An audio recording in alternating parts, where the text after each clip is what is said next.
are live from Las Vegas, Nevada at the BetMGM Sportsbook. It's SportsGrid live from Las Vegas. Excited to be here with you. We're going to have action-packed hours. Warren Sharp will join us in just a few moments. But what we're going to do today is set the tone for what the matchups look like this week. Obviously, both defenses, highly ranked defense, an historic matchup in terms of competitive defenses, but we're going up against two MVP-worthy quarterbacks. Patrick Mahomes, a former MVP, Brock Purdy in the MVP race all season. How can they fare against these defenses? So we'll do every matchup that we can. San Francisco offense versus the Kansas City defense. The Kansas City offense versus the Niners defense. What do the special teams look like? How will that impact the game? Surely there'll be a key special teams play. The Niners working with an inexperienced kicker and the Chiefs working with one of the best in the entire world. So, wanted to take a look at the stats, really, of these teams as we set it up before Warren comes on. And Patrick Mahomes, at age 28, will be the youngest quarterback in NFL history to start a fourth Super Bowl, beating Tom Brady by 2 years. So how did his offense fare this year? Well, 22 points a game, 15th in the league.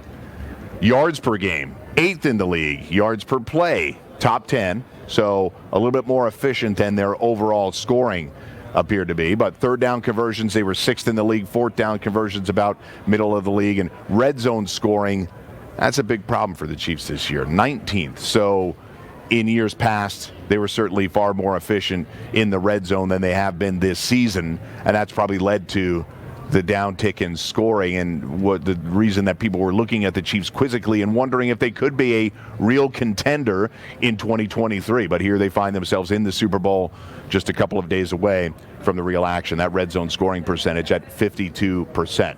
So let's take a look at the Chiefs' defensive side of the stats, too. We'll go team by team here to open it up.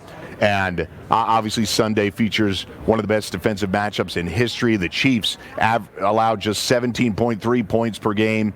That was second in the league, only behind Baltimore. San Francisco, we'll get to their defense momentarily, 17.5 points per game. That was third in the league, so virtually no difference. But Chiefs defense, really the biggest storyline perhaps for their team this year, and how they're able to keep winning, how they're able to keep the Baltimore defense down, how they're able to stop the Bills in the fourth quarter, a fourth quarter in which the Bills ran 23 offensive plays and scored 0 points. On the road, 2 huge victories. The defense, a big part of it. Their opponents' points per game, just 16.8, second in the entire league. And in the second half, the Chiefs hold the best scoring defense in the entire league, which is a theme that you will hear me repeat over and over again this week. What does this second half look like? I expect a low-scoring second half due to these defenses and these defensive coordinators being able to match up even against elite offenses this season. Opponents' yards per game, top 10 for the Chiefs. Opponents' yards per play, top 5 for the Chiefs. Third down conversions, top 5 again. So they're able to get off the field, force punts, create situations where they've tipped the field position in their advantage. And their opponent's red zone scoring, again, top 10 in the league defensively for the Chiefs. So that's setting it up for the Chiefs. We'll get to special teams a little bit later, offensive defenses of the moment. So what we have right here for the 49ers offense, the explosive offense in this matchup, strange to say, but Purdy versus Mahomes. Purdy had the better offense this season. Purdy has an 808 winning percentage as a starter, has passed for 9.2 yards per attempt and compiled a 47 and 14 touchdown to interception ratio since he's been starting in the league, a 111.2 passer rating. All those are the best marks in the NFL, quarterbacks with a minimum of 20 starts. That includes the postseason. So their offense this year, 28.9 points per game, second in the league. Yards per game, first in the league, nearly 400 per game, 396.9. Yards per play, first in the league at 6.5. And third down conversion, again, nearly 49%, top 5 in the league. Fourth down conversion, 50-50 coin flip for them. That's middle of the league. But again, the Niners, a team that was advancing down the field very quickly. Fourth down conversions, they were not in too many desperate scenarios this year, losing just the 5 games. So red zone scoring, though, tops in the league, nearly 69%. So the Niners, when they get down in the red zone, they're putting up touchdowns. So obviously they have a lot of weapons. We'll go over that with Warren in just a few moments. And now we go over to the 49ers defensive side of the ball. So opponents' points per game, top 5. Opponents' yards per game, top 10. Yards per play, top 10.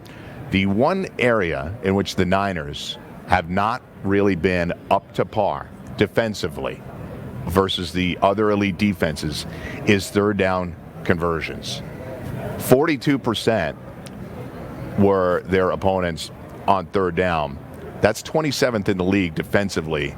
Are the Niners on third down. So even with that incredible linebacking duo of Fred Warner and Dre Greenlaw, they did struggle to get off the field on third down, and opponents red scoring 14th. So middle of the road there. And I think that is something that I'll certainly keep talking about. The second half numbers. Can the Niners really stop the run? And Isaiah Pacheco, I think, will be a massive part of this game. But Isaiah Pacheco is expected is going to become the first running back since Pro Football Hall of Famer Tony Dorsett in 1977 and 78 to start Super Bowls in each of his first 2 NFL seasons. I have to say expected to, because the game hasn't started yet, so Pacheco doesn't officially have the start, but he's expected to.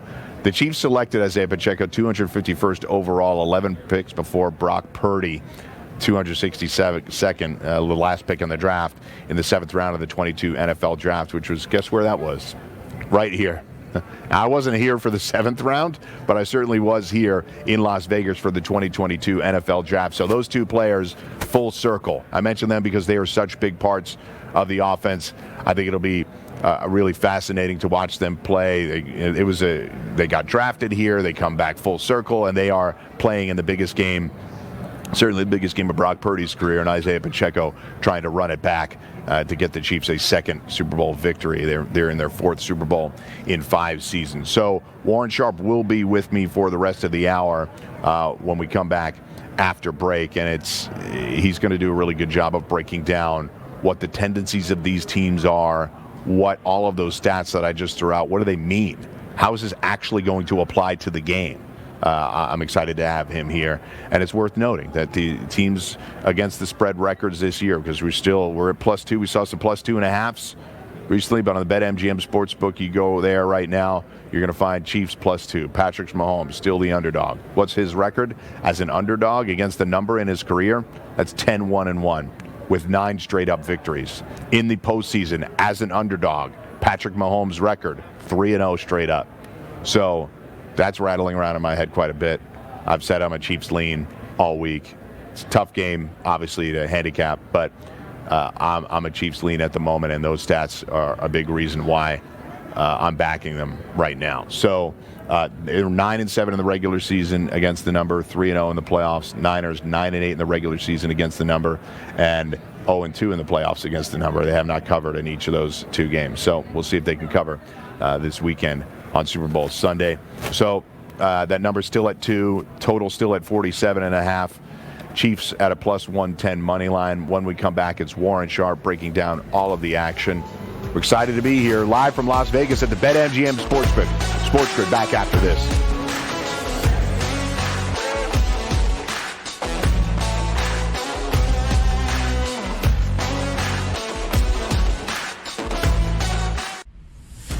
But if you were going to say, yes, of course, the playoffs started and now the Chiefs are the best team in the league, fine.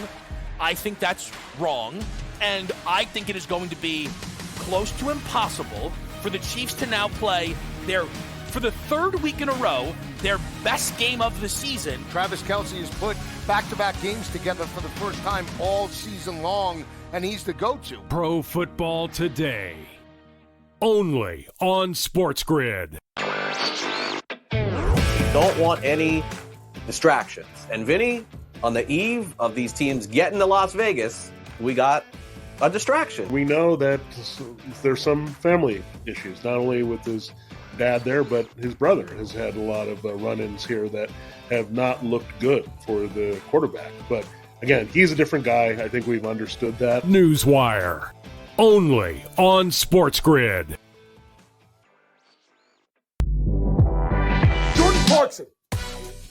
Jordan Clarkson is a walking bucket. He will shoot you in games. He will shoot you out of games. But he's the perfect man for a team looking for bench production. A guy that can go get his own shot. Betting above the rim, only on SportsGrid. They have played terrible football, and yet they always win. Have you noticed? Everyone keeps talking about how bad the Niners suck as they win every week. They win every game, even games they should have. They're down 24-7, and they still won. Now we have the first excuse. When the Niners lose on Sunday night, they practiced on a bad field at UNLV. They didn't get the proper conditions. Pharrell Coast to Coast, only on SportsGrid. It's smarter to be on SportsGrid, your 24/7 sports wagering network. Well, look at the Heisman Trophy. The early line. And what it all means. Individual success. You should have tried to get something for Anthony Rendon. Not bought at the deadline. Newswire. We're getting a lot of news, trades, cuts, and some movement in terms of starting quarterback, Pharrell backup quarterback. Coast to Coast. I want to watch great players make buckets and win games. Game time I have decisions. no idea what the heck the Blazers are doing and what they In-game live. Just Prime took 'em time. yard for a grand slam. The bottom of the fourth inning in a 12-2 baseball game. We got football scores going on at Wrigley right now. Sports Rage That was Late good betting. Night. We waited for 1.5. We got paid We information. Didn't like the 2.5. Jumped on There's it. no taking weeks off in golf betting ever. These are the best weeks to bet. It's smarter to be on SportsGrid.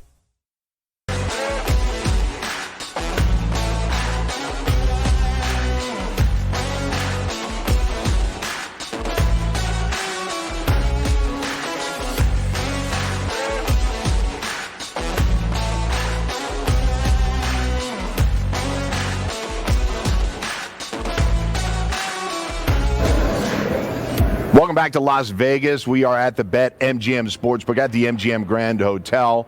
Welcoming in Warren Sharp. It's the Sharp Report on SportsGrid live from Las Vegas. Excited to have you here, Warren. Obviously, a huge event coming up. I can't wait. Super Bowl seems like it's taking forever to get here, and yet there's so much to still discuss because these two teams are so evenly matched. It's going to come down to the thinnest of margins. That's where there are some advantages there to one team or another. I'm excited to break it down. Yeah, so that was really what I wanted to spend a lot of time with you on today, simply because you and I talk every week during the regular season, and we're talking about teams' tendencies to what they can do offensively, what they can do defensively, and exactly how efficient they can be. So where I really wanted to start is the KC defense, the KC offense versus the San Francisco defense, because this isn't a typical Kansas City offense. They've become more concentrated, but they've done enough this postseason. And do you feel like it's possible that they turned a corner in some way, playing two different styles of games to get the playoff victories? I do. This is a team that really has made some adjustments that I think are really going to benefit them for the Super Bowl. Number one, they're utilizing a lot more runs to the perimeter and moving Kelsey to the perimeter. And both of those things are going to be very important, especially as they kind of narrow their target tree down. They're only focusing on fewer receivers. They're really eliminating some of those guys that they tried to roll out there earlier in the year that didn't really have a lot of success. They're taking those targets and shifting them back to Travis Kelsey, back to Rashee Rice, back to Isaiah Pacheco, and then running the football more. Right. So in that vein, we saw Isaiah Pacheco touch the ball 28 times against Baltimore. I have an expectation that he's a massive part of the game plan. Again, I've already talked about how I like his over on rushing attempts. So even though he's not racked up a ton of yardage, they stubbornly are still giving him the football. Do you expect more of the same as they go up against the San Francisco defense that has a lot of big names on it, but perhaps maybe not playing up to the name on the back of the jersey? I do. And so the way that they need to utilize Isaiah Pacheco, and just offensively in general, they like to use a lot of two tight end sets. They use top 5 rates of multi-tight end sets. Very different from the 49ers that use second highest rate of 2 fullback sets, right. two running back sets. So the 2 tight end sets, that's what they actually need to be utilizing a little bit more to pass the ball out of. When they want to run the football, they need to spread the field with their 11 personnel, 3 wide receivers. That's going to give them a little bit more success running the football. But the way that they're going to get more rushing success is by running to the edges. San Francisco's defense is basically top 8, top 10 in all measurable metrics when you run the ball between the guards against them. But when you run the ball to the perimeter, they struggle tremendously. They drop down to near bottom 10 averages when you run the ball to the tackles or to the edges of the defense. And without Joe Thuney there at their guard, it's going to be even more vital to run the ball to the perimeter because they're going to have even less success run blocking guard to guard. And so one of the interesting elements is they had the fewest edge runs over their entire regular season. However, in the playoffs, because they would run a little bit more to the interior, guard to guard, the Chiefs would. But in the playoffs, they have actually started, they're now almost 50-50 on early downs at running to the edges as opposed to into the middle, which is great because they need to lean on those perimeter runs. I think they're going to have some success here. That to me is more important than the actual run type because they run a lot of inside zone. I'm just care about run to the perimeter, attack the 49ers at their weak point, run at Chase Young, run at these ends a little bit more because they aren't nearly as good defending the run as they are the pass. So how about KC and their passing attack? We know it's more concentrated. We have Kelsey and obviously Rashee Rice having a tremendous rookie season. Marquez Valdez-Scantling, Justin Watson used very sparingly in the pass game now. So I would say Travis Kelce aced the test last week against a tremendous linebacking core in Roquan Smith and Patrick Queen, but I think this test may actually ramp up a little bit going up against Dre Greenlaw and Fred Warner. In fact, Fred Warner has allowed only a 61.9% passer rating as the nearest passing defender in coverage, the lowest among NFL linebackers according to Next Gen Stats. So Travis Kelce does have his work cut out for him. He does, and this is where there's another edge to the Chiefs, however, in terms of how they've been utilizing Travis Kelce more recently. So during the season, if you look at a heat map and identify where are they targeting Travis Kelce on the football field, most of those targets are coming basically 6 to 7 yards down the field, right in the middle of the field, right over the middle. However, in the playoffs, they've been spreading those targets a lot more to the perimeter. And that's exactly what they're going to need to do a little bit more in this game because between the numbers, this linebacking core of the 49ers, you mentioned Dre Greenlaw, Fred Warner, elite. They rank number 1 in EPA, number 3 in success, and number 2 in yards per attempt when you try to target your tight ends between the numbers. But when you target your tight ends to the perimeter of the field, they drop all the way down to 19 in EPA, 22 in success, and 11th in yards per pass attempt. We've seen a number of tight ends have a lot of success against these guys. They really haven't gone up against a very good schedule of opposing tight ends, but Sam Laporta, in their last game out, this guy was not at 100%. He was close, not quite at 100%, working with Jared Goff outdoors on the road, not the most elite time to be able to go against a team when you're playing Goff outdoors on the road. Laporta's still 9 of 13 for 97 yards. And when they played guys like TJ Hawkinson or Trey McBride, those guys both hit 11 of 12 receptions. One hit 86 yards, another hit 107 yards. So they have been giving up receptions and yardage to good tight ends that they've been going up against. Now they're going up against Travis Kelce, who maybe has lost a half a step. Obviously, he's getting a little bit older, but still has Patrick Mahomes, and the chemistry for those two guys has gotten better. They've got this tremendous chemistry, and you need to attack the 49ers defense from tight ends to the perimeter. They've been doing that more in the playoffs, and I think that's one of the routes to success, because if you ask me what's one of the biggest things that the 49ers defense has to do to help win this game, limit Travis Kelce. Right. So the Chiefs must not fall into the trap of trying to get him one-on-one on matchups over the middle of the field. So this is why we have Warren on. You can see we're starting to build a sort of game plan here of what the Chiefs need to do. Isaiah Pacheco needs to get to the outside a little bit more. Travis Kelce needs to get to the outside a little bit more.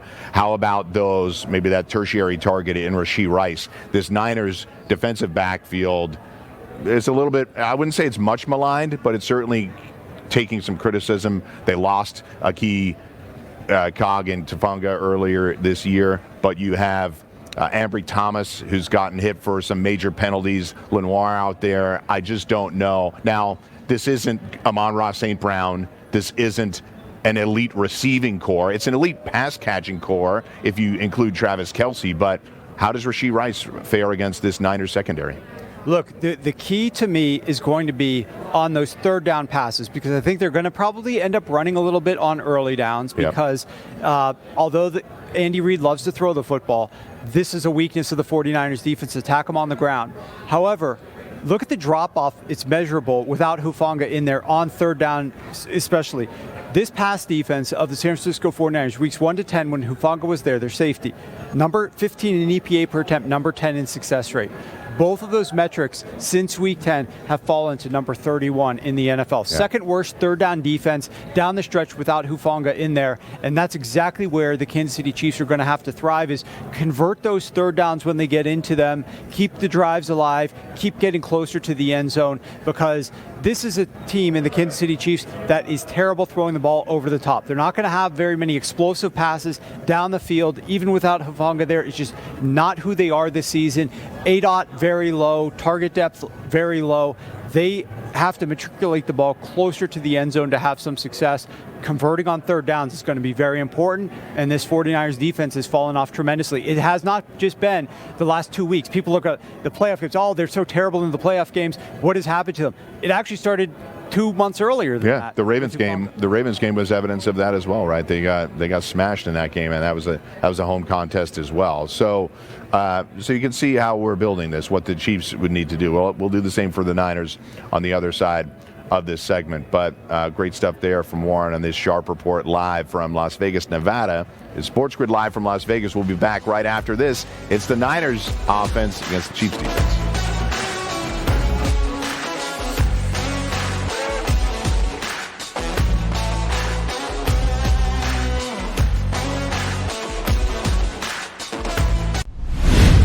Super Bowl is set in Vegas. We get a rematch from just a few years ago.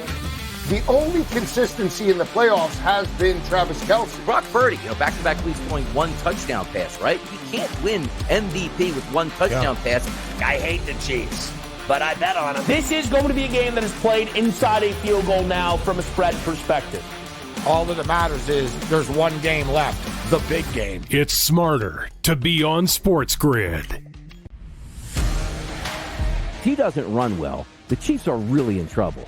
If McCaffrey doesn't run well, there's a lot more options that you can actually use at that point. And that's how I'm trying to approach it and effectively. But also, Pacheco anytime touchdown, if they're going to score a touchdown, probably going to be him. That's a good look. Attempts from Pacheco if you believe Kansas City's going to play their style. If you don't, then maybe you go under that total in regards to that.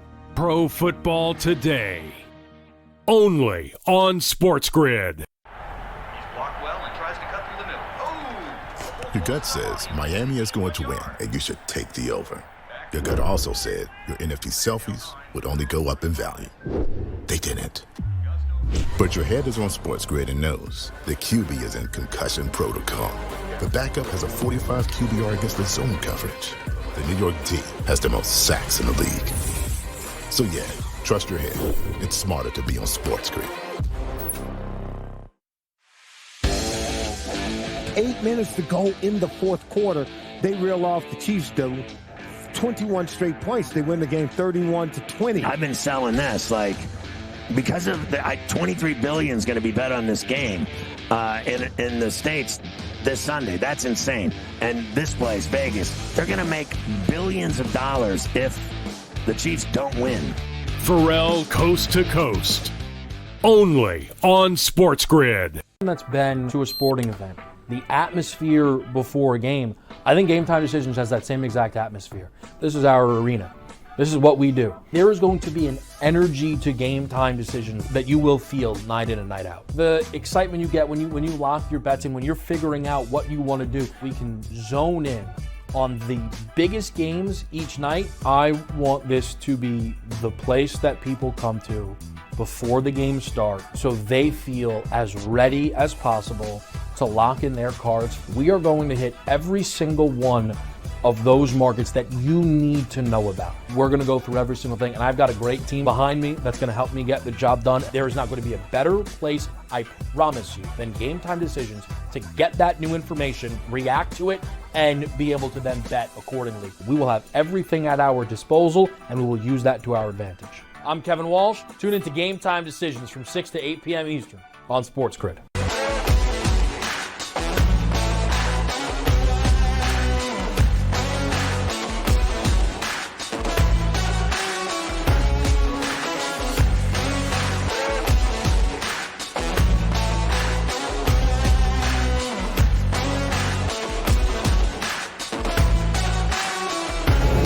We are back live from Las Vegas, Nevada, the BetMGM Sportsbook and SportsGrid Live, and we have the Sharp Report here. Mike Blewitt with Warren Sharp. Excited to dive a little bit deeper into this game and these matchups, these key matchups. Just one game, so we have ample time to break down what do these offenses look like against these defenses. So it is rare that the calling card of the Kansas City Chiefs is their defense, but top 3 defense this year. They're great in a number of categories, top 5, top 10 in just about every major statistical defensive category. But you have a very explosive offense in San Francisco, a team that is scary because of the Shanahan scheme, but his ability to have so much talent utilized in a variety of different ways. But I think what we're seeing with both of these offenses, they really feel like they need to play from in front. So what do we see with the Niners? How do they get out in front? What is the key for them?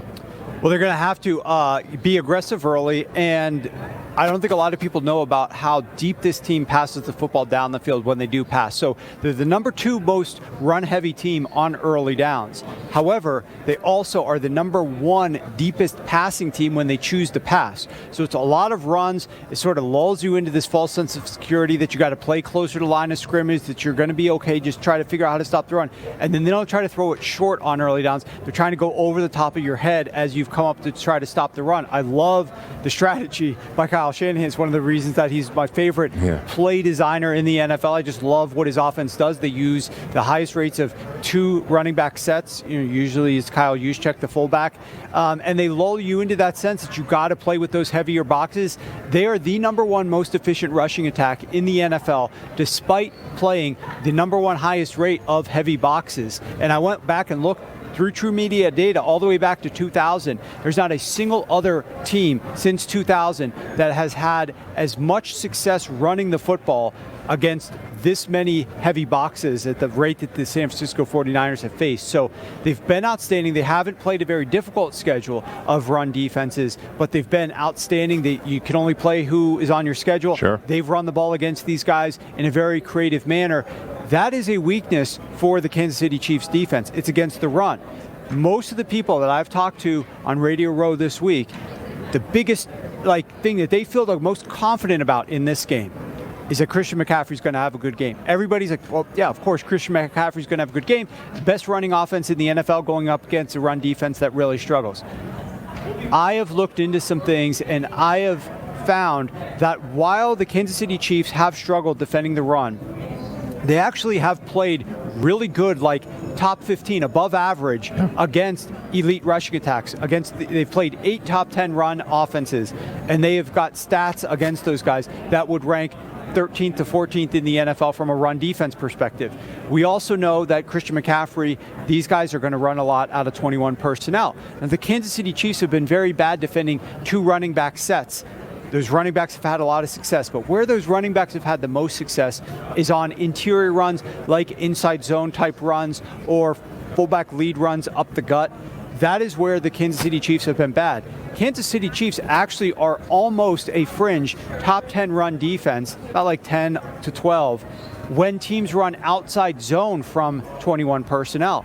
That is the calling card, the staple. It's what the San Francisco 49ers with McCaffrey do more than anything. They run outside zone to the perimeter. The Kansas City Chiefs actually haven't been total garbage against that. So I think there's a world in this game where we need to start thinking, and this is how I've been betting some props, we need to start accepting that there could be an alternate reality here where McCaffrey has a fine game, an okay game, but not an elite game. He's not 100 out of 100 in this game. Maybe he's 79 out of 100. Still pretty good, still capable of moving the football, but it'll take a little bit longer. They have to be perfect in more areas to move the ball down the field. And in that world, I think it gives Kansas City a little bit more of an advantage than some people think. Plus, we are balancing all of that, Warren, with the notion that we just discussed that Isaiah Pacheco could see a lot of touches as well. Kansas City, I've used this stat a number of times, against Buffalo, they were able to win on the road, possessing the ball only 23 minutes. Mahomes only throwing the ball 23 times. Extremely efficient, able to score quickly. But against Baltimore, they flipped the script. Now that Kansas City had the ball for 37 minutes, and they kept Lamar and that rushing attack, which was obviously underutilized, off the field. So you have to consider that against this Niners team, they'll be better served, if they can, to keep McCaffrey on the sidelines as much as possible. Yeah, and then if you look at the passing attack, one of the things that I have noticed about Brock Purdy, and I studied the games where they have played top 10 pass defenses, and certainly there's very few defensive coordinators that I respect more than Steve Spagnuolo. Right. Spags obviously devised the game plan to limit Tom Brady from having a perfect season in 2007 when he's the DC for the New York Giants. They're going to come up with a plan here to help figure out what to do with Christian McCaffrey on the ground and try to force the ball more into Brock Purdy's hands. Brock Purdy has played only 4 games against top 10 pass defenses.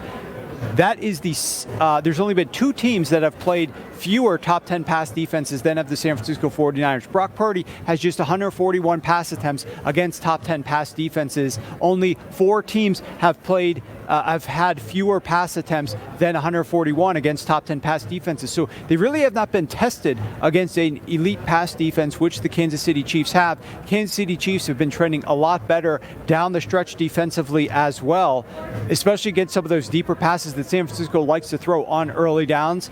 I've mentioned before how San Francisco throws deep on early downs at the highest rate in the league. Since the last 2 months basically of the season, the playoffs and the last month of the regular season, Kansas City Chiefs defense ranks number 1 defending early down deep passes. So that's a strength on strength matchup. It's not a strength on weakness. Purdy in those 4 games against those top 10 pass defenses, he ranks 28th in completion rate at only 59%. He's thrown 5 touchdowns to 8 interceptions. He's got a 6.1% interception rate. That ranks 31st in the NFL. The touchdown interception rate, that ranks 31st in the NFL. So we aren't seeing, and they're 1-3 in those games as a result of some of the passing struggles. Now, you could caveat it even more and say, oh, well, he didn't have his left tackle in some of those games, and one of the games was in the rain. Fine, it's a small sample size because they haven't played very many good pass defenses. Right. Now they'll get one. They will have Trent Williams there. It won't be in the rain. So let's see how they do. But the bottom line is, the point is, it's not like they've had a ton of success against those top 5 pass defenses, and they haven't very, very frequently played them. So this will be a new challenge for them to try to overcome with Brock Purdy. So if I'm Spags, I'm trying to make the game fall onto Brock Purdy's shoulders, make Kyle Shanahan feel like we need to press some things here because Christian McCaffrey's not having as easy of a path as usual. Let's figure out other ways to force the ball down the field, and you could get a pick or 2 from Brock Purdy. Because we're aligned in some of the things that you just said, when you're talking about the long shots for Super Bowl MVP or talking about individual player props, one player that the second I just started looking at the matchups that I don't really love is Brandon Ayuk. Now, we can always have the possibility of hitting a big play. He's a big play wide receiver, but last week against the Lions, the big play was maybe the luckiest bounce in the history of an NFC Championship game off the face of a Lions defender. So I think Ayuk could struggle against Snead and McDuffie and this defensive backfield, which is elite for Kansas City. But how about some other options? We know they'll do everything they can to stop McCaffrey, but there's probably only so much they can do. Ayuk, I think, will have a tough matchup. Then you start to talk about the other targets. Deebo Samuel. He's somebody that you can use in a variety of different ways. Multiple ways he's going to line up, multiple ways you can utilize him, running, catching, perhaps passing the ball. So expectations for Deebo specifically against this Kansas City defense. He's a tough guy to stop for them. Yeah, so I think every single game, Super Bowl especially, you got to paint a storyline of the way that you think that this game's going to go. And my storyline, my thesis, is that there's a chance that Christian McCaffrey doesn't have that 100 out of 100 type game. As a result, I think there will be the need or the feeling for Kyle Shanahan that he has to press other buttons here. He can't just continue jabbing with Christian McCaffrey the whole game and not having enough success. So I think they are going to utilize Deebo Samuel in the ground game a little bit more than we otherwise would expect. They proved last week that they didn't really have confidence in putting the ball into the belly of Elijah Mitchell until the very end of the game when Christian McCaffrey fell on his head on the sideline. That's the only time that they even got him. His first carry was with 3 minutes and 3 seconds left in the entire game. Other than that, only because CMC couldn't be out there. Because he couldn't be out there. 100% of the other carries were CMC at running back or occasional carries by Deebo Samuel. I think Kyle's going to try to figure out ways to get the ball into Deebo Samuel's hands early and often. Sometimes it's going to be through the air. Sometimes it's going to be through the ground. So I think Deebo's rushing yards, I'd prefer that over attempts. I'd prefer the rushing yards, but I think Deebo Samuel rushing yards over is an interesting look. But I also think I'm in agreement with you that Brandon Ayuk, with that coverage, there's a chance he has a nice long one. Yeah, a chance he has always. a long one. But I'm more so down on him going over the 4.5 receptions. I think slightly fewer receptions. I think they are going to have to target other guys, and Debo is one of those guys. You could just get the ball into his hands all over the field. They're close to the line of scrimmage completions for Brock Purdy oftentimes, where it's an easier completion, something like a security blanket, and then let Samuel cook after the catch. And Yeah, that's I something totally he's agree. excellent. And as much respect as I have for Nick Bolton, Debo's a handful.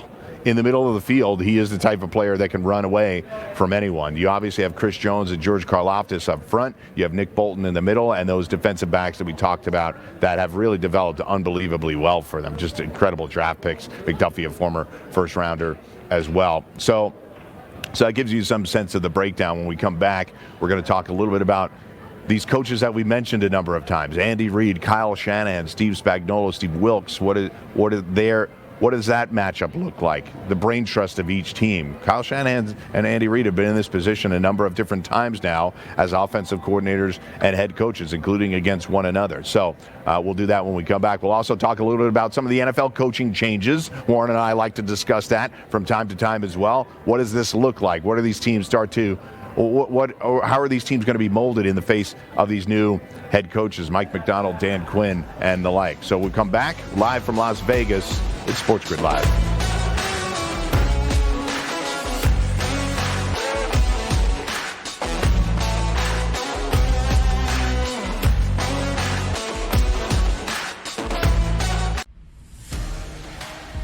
Tyreek, the first meeting, still had 5 catches. And Amon-Ra St. Brown still went through his number receptions-wise as well. Ayuk is now checking into a bit of the do category here. We're talking about a field goal or less. The last time we saw a number greater than 5 was way back in February of 2008. It was that Super Bowl between the Steelers and the Cardinals, Super Bowl 43. Pro Football Today, only on SportsGrid. Jordan Clarkson is a walking bucket. He will shoot you in games. He will shoot you out of games. But he is the perfect sixth man for a team looking for bench production. A guy that can go get his own shot. Betting above the rim, only on SportsGrid. Don't want any distractions. And Vinny, on the eve of these teams getting to Las Vegas, we got a distraction. We know that there's some family issues, not only with his dad there, but his brother has had a lot of run-ins here that have not looked good for the quarterback. But again, he's a different guy. I think we've understood that. Newswire, only on SportsGrid. They have played terrible football, and yet they always win. Have you noticed? Everyone keeps talking about how bad the Niners suck as they win every week. They win every game, even games they should have. They're down 24-7, and they still won. Now we have the first excuse. When the Niners lose on Sunday night, they practiced on a bad field at UNLV. They didn't get the proper conditions. Pharrell Coast to Coast, only on SportsGrid. It's smarter to be on SportsGrid, your 24/7 sports wagering network.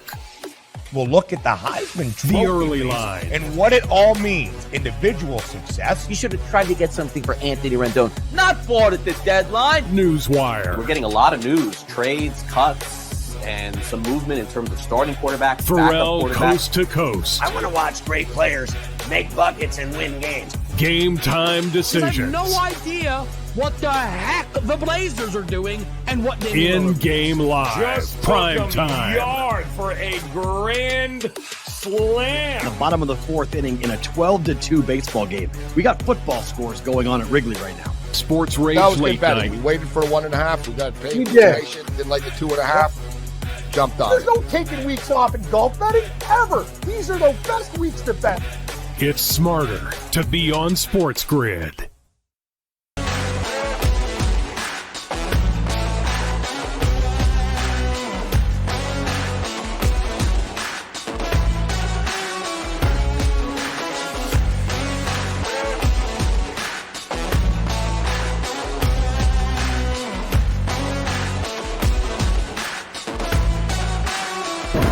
SportsGrid Live from Las Vegas. It's the Sharp Report here on SportsGrid Live as we sit here at the MGM Grand and the BetMGM Sportsbook. So, Warren, we've had a chance to break down offense versus defense, who might have the edges, different ways that they can attack one another. Well, part of that, as much as we like to game plan, there's guys that get paid to do that for a living that are game planning against one another and have done this exact thing 4 years ago in the Super Bowl. So, Andy Reid versus Kyle Shanahan, Steve Spagnuolo and Steve Wilks, the defensive coordinators. Offensive coordinator in this game, not as big a position because those head coaches themselves effectively the offensive coordinators and game callers and game planners. So, I'll say this. I'll just lead you into this. I have some concerns about Kyle Shanahan, not because he's not a brilliant play caller, but we have seen him make some quizzical decisions when he was the offensive coordinator with the Falcons, when he chose to pass the ball with a huge lead and it led to some inefficiencies. 4 years ago, they had a 10-point lead, and with 8 minutes to go, Jimmy Garoppolo ended up melting down, and people questioned whether or not he should have been throwing so much. So, my first question is, do you have concerns about Kyle Shanahan in this spot? I mean, Andy Reid's not perfect either. Let's just say that. So it's very difficult to be perfect in this spot. It's why I believe coaches in the offseason need to undergo some of the stress tests and training that some of the guys in the military get put forth. Some of the guys making the key decisions in the military, some of that level of training. Yeah. Because you have to make decisions under pressure, and you have split seconds to make those decisions because you have to get the right personnel in, and then you have to get the right play call in, and you don't have very much time.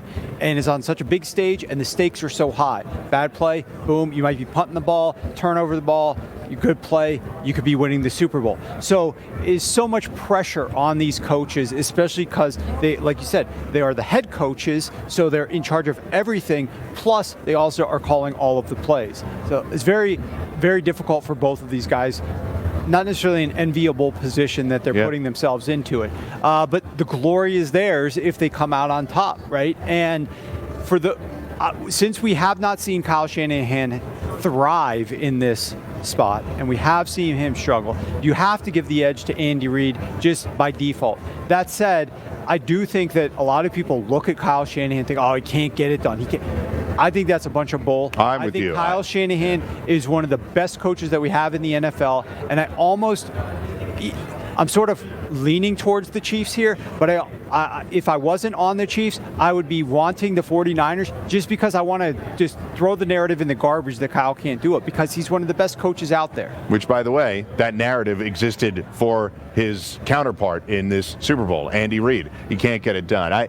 Look, that's a very common talking point in sports, and we're at Sports Talk, and it'd be nice to sit here and be like, he'll never get it done, or this guy can never win a Super Bowl. People say, I'm old enough to remember that people said that about Peyton Manning, that he'll never win a Super Bowl. He won 2. Or Alex Rodriguez. I'm a Yankees fan. Alex Rodriguez will never win a World Series until he helped carry the team to a World Series. So that hyperbolic stuff, I don't really buy into. I am with Warren in saying that I think Kyle Shanahan's a good coach, but those questions will follow him in terms of him being aggressive at the wrong time and conservative at the wrong time. They'll continue to follow him until he's able to lift the Lombardi Trophy. So now Spags, who we both have, I think, a lot of respect for, Spags in the second half of games has been lights out for years now.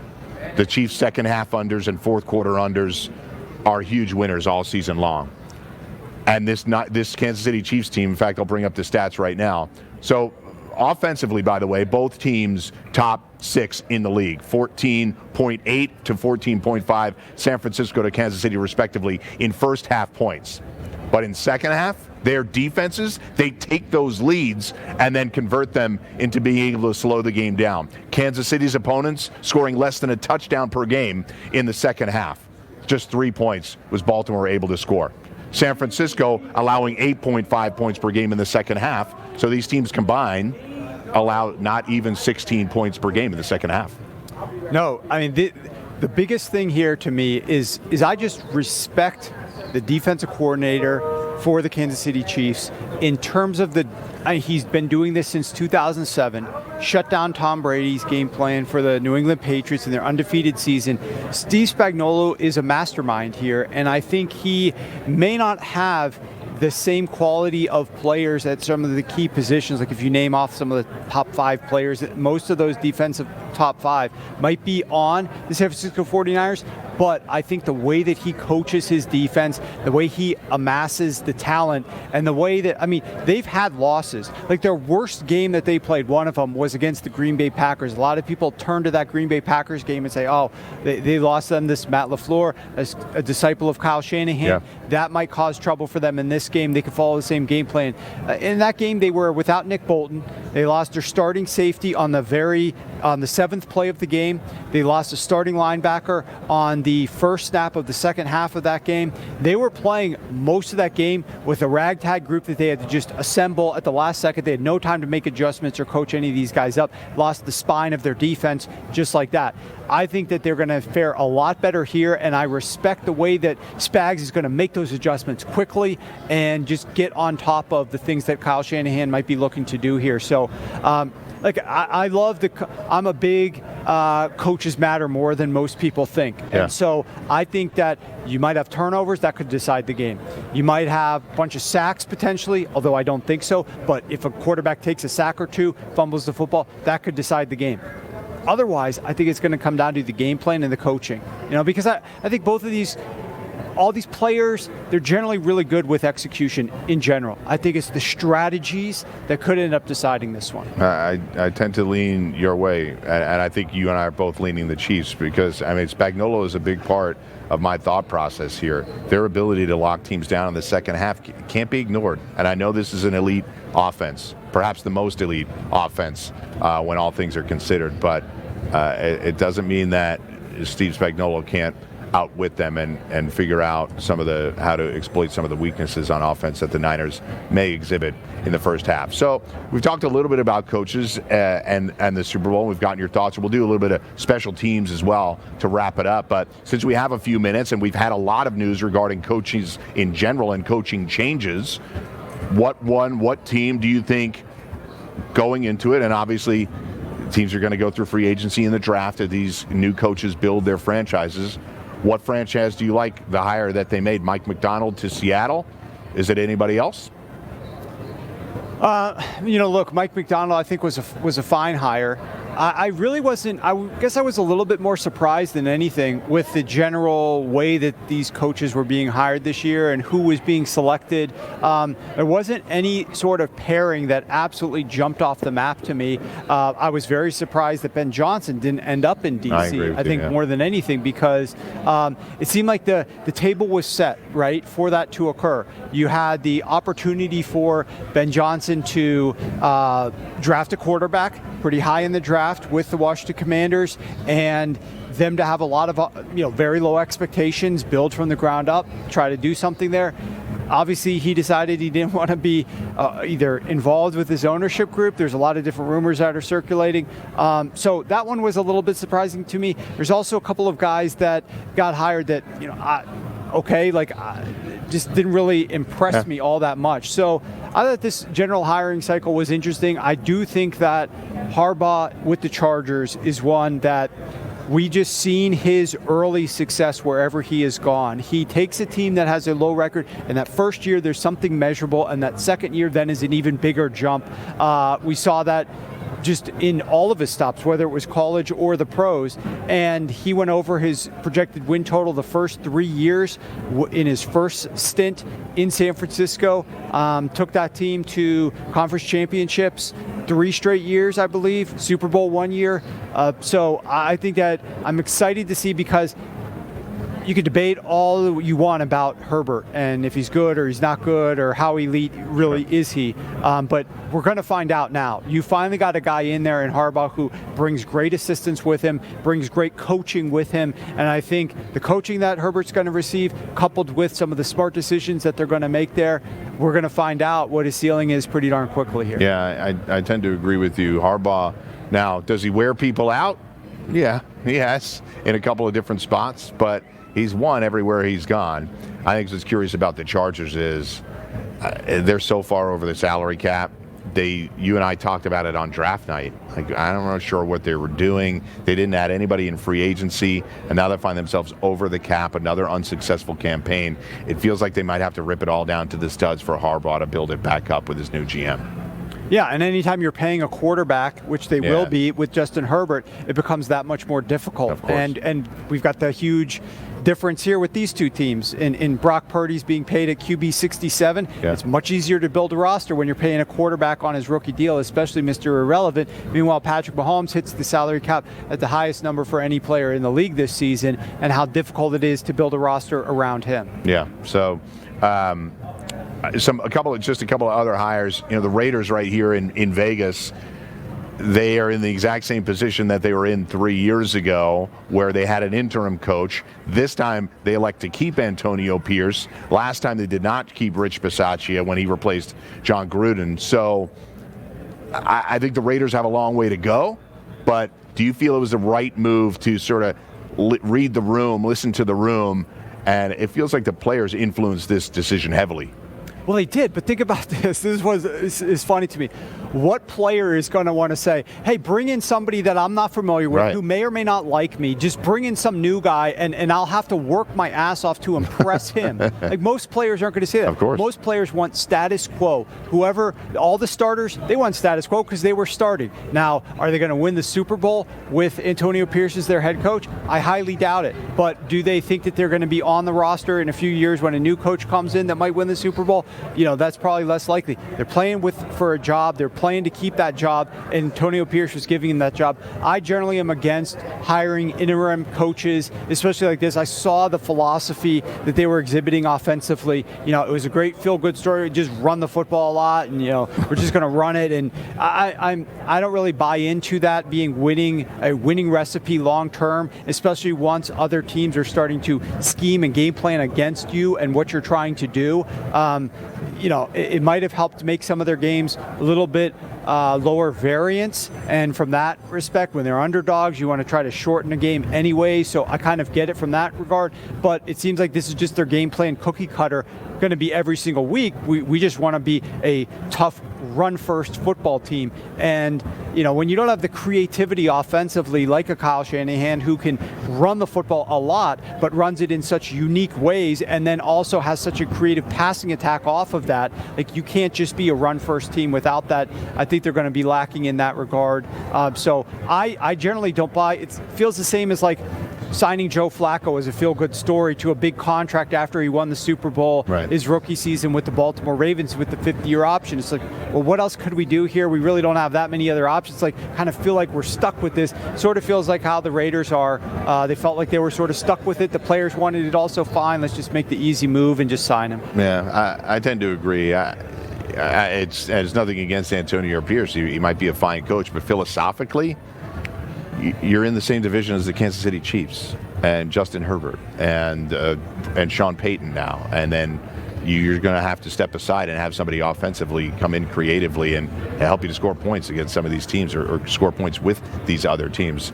On another day, we'll talk about Cliff Kingsbury and what happened, him leaving what we thought was going to be the Vegas job and going to Washington. But when we come back, we'll wrap it up with some special teams talk with Warren Sharp on the Sharp Report.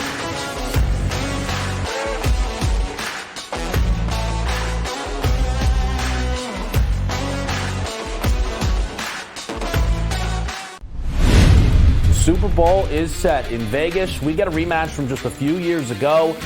The only consistency in the playoffs has been Travis Kelce. Brock Purdy, back-to-back weeks throwing one touchdown pass, right? He can't win MVP with one touchdown pass.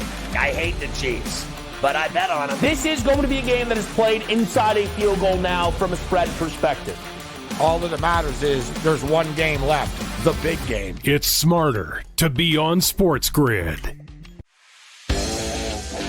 8 minutes to go in the fourth quarter.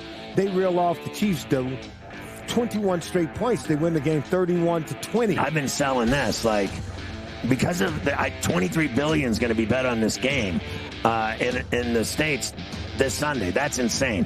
And this place, Vegas, they're going to make billions of dollars if the Chiefs don't win.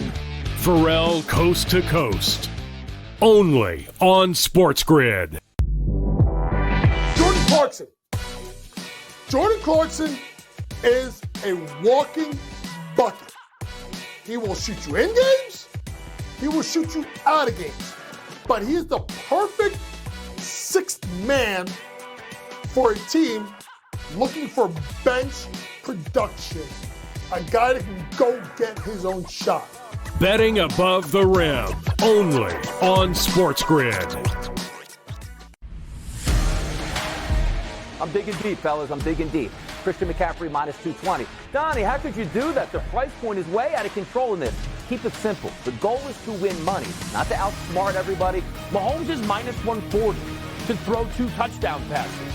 And if he's going to, every single thing suggests a wide receiver will haul in at least one, if not both. Pro Football Today, only on SportsGrid. That's been to a sporting event. The atmosphere before a game, I think Game Time Decisions has that same exact atmosphere. This is our arena.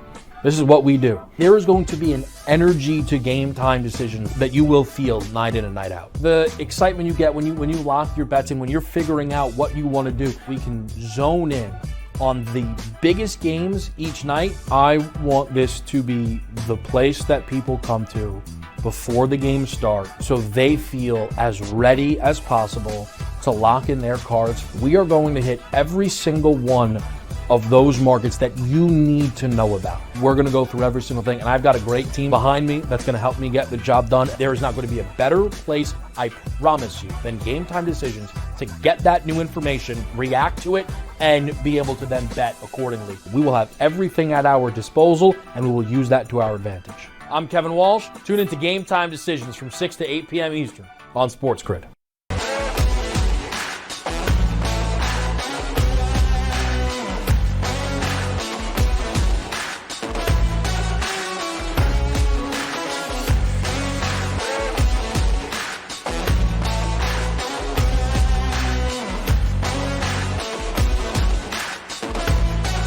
Back to close it out with Warren Sharp and the Sharp Report here on SportsGrid Live from Las Vegas. We want to talk about special teams. Special teams are a massive factor in a ton of playoff games. We saw it in Buffalo. Missed kicks, really a big storyline. So we got Harrison Butker, a very successful field goal kicker, going up against a rookie kicker in Jake Moody. But we also have the punting game to talk about.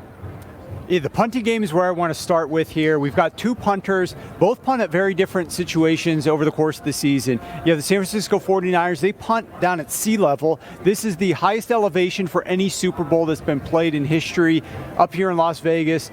I think these punts are going to be traveling a little bit further, and for that reason, I think San Francisco is going to have some success. We bet over longest punt for San Francisco. Also bet over the longest punt for Kansas City, because when you think about it, what Kansas City has been doing here, punting a brick when they played at home against the Miami Dolphins in the wild card round. That game saw record low almost wind chill temperatures. Then they go to Buffalo where it's freezing cold up there as well. They play in Baltimore in the rain. Now they're playing in a climate controlled situation environment that punting is very successful for them. They've had a lot of opportunities to kick deep punts in this venue because they play here once a year. And I think the same thing will transition into actually Harrison Butker for the Kansas City Chiefs from a field goal kicking perspective. The one drawback, the one concern, red flag that I have, Mike, about the offense of the Kansas City Chiefs is their tendency to stall out in the red zone, and thus I think we're going to see Harrison Butker maybe kick a field goal from in close, but he certainly can bang one out from deep as well. He's got a great leg. So for that reason, I think Harrison Butker over 1.5 field goals made in this game is another prop that's interesting. Speaking my language, I love Harrison Butker overs. I think the Chiefs will take advantage early of a Butker kick. I wouldn't be surprised if it's 3-0 Chiefs in the first quarter. I have to be honest, I have concerns. Jake Moody's a rookie. He's been fine. He's been good for a rookie kicker, but he's a rookie. And it's the Super Bowl. So we obviously have a lot to discuss regarding special teams and more. It's been great to have Warren Sharp on for this hour. It's been the Sharp Report all hour. Got down with all the matchups. Great job by him as always. When I come back, I'll be with Brady Cannon live from the BetMGM Sportsbook in the MGM Grand Hotel. I'm Mike Blewitt. I'm back after this on the grid.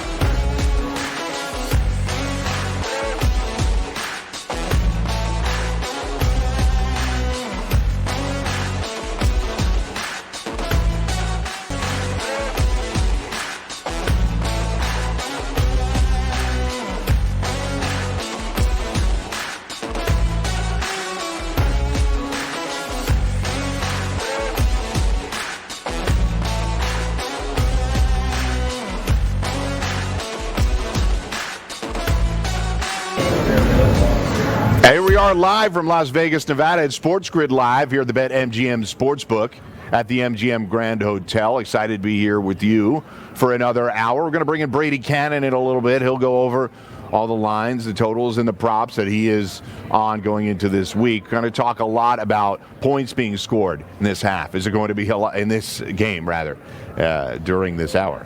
Is it going to be a lot of points? It's going to be a little bit. I don't know. 47.5, a very sharp number. It's going to be discussed quite a bit. It's really going to be up to the individual as you think this game plays out and which way you're going to bet. But a very tough number, I will admit, and it's been set in stone really since it opened. 47.5 is where it stays right now. 110, minus 110 on either side as you're at the BetMGM Sportsbook app or the BetMGM app, which I use regularly. So breaking it down from there, though, and it's something that I often talk about on shows here on SportsGrid, is I think many times NFL bettors feel compelled to pick a side, pick a total, bet it. Those are the big numbers. They are going to see the most wagers. But I will say that you have the opportunity to look a little bit deeper, especially in an isolated game like this. You can look at some first half numbers, second half numbers, even quarter numbers. What does that look like? 3 of the last 10 Super Bowls, scoreless first quarter, including the famous 28-3 Pats Falcons game, the famous comeback, scoreless first quarter.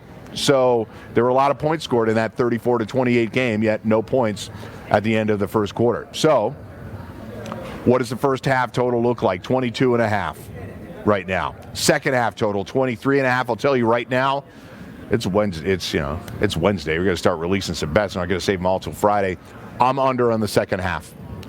I think that's one of my favorite bets, and we're going to talk about it. It'll be my best bet of the day.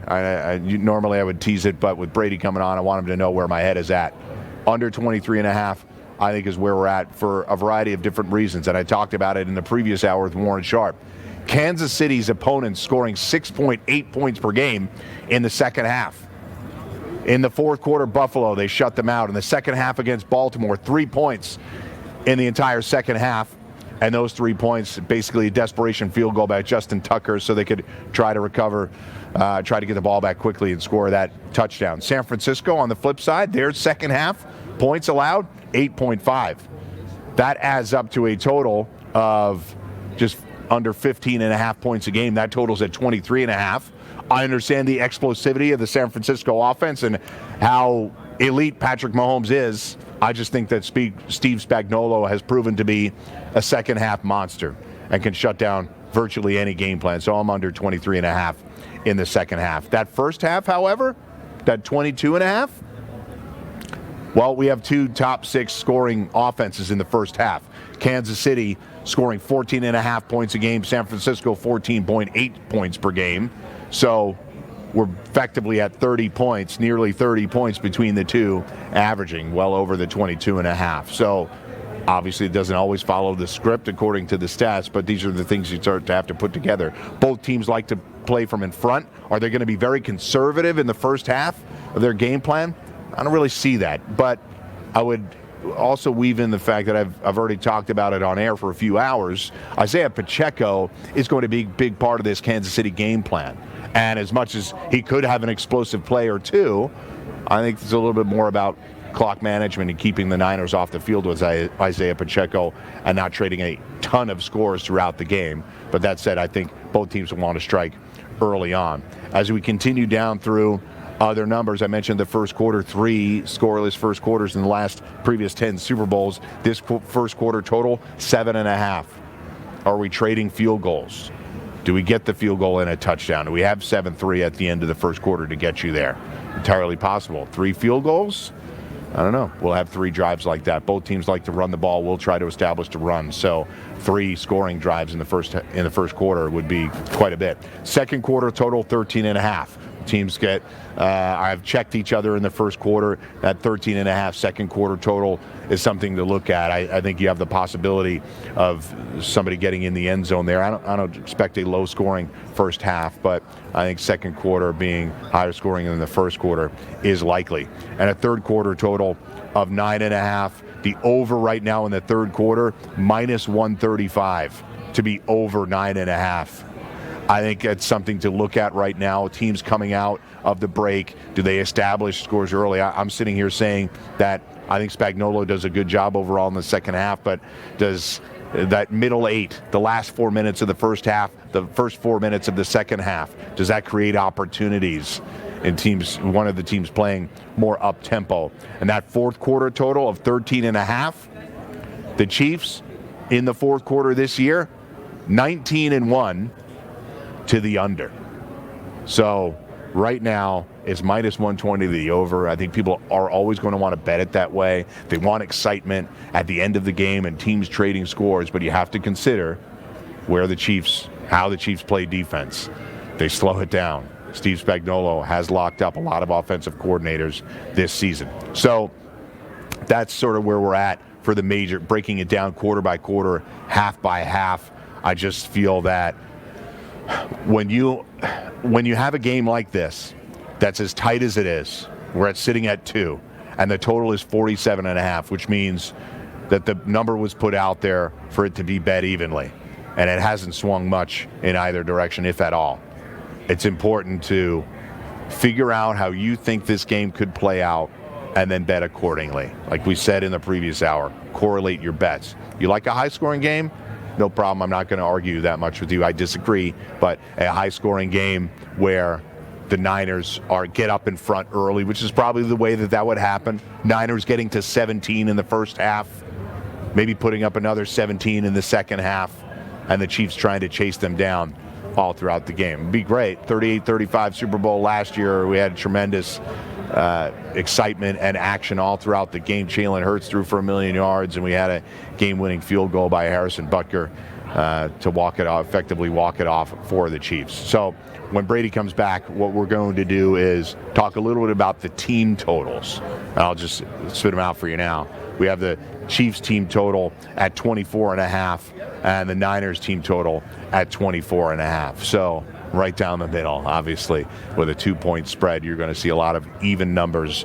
I was on with Teddy Covers just a couple of days ago on Gabe Morency's show, and he talked about how there's not a lot of positive expectations bets that can be made on a Super Bowl like this. So these numbers are sharp.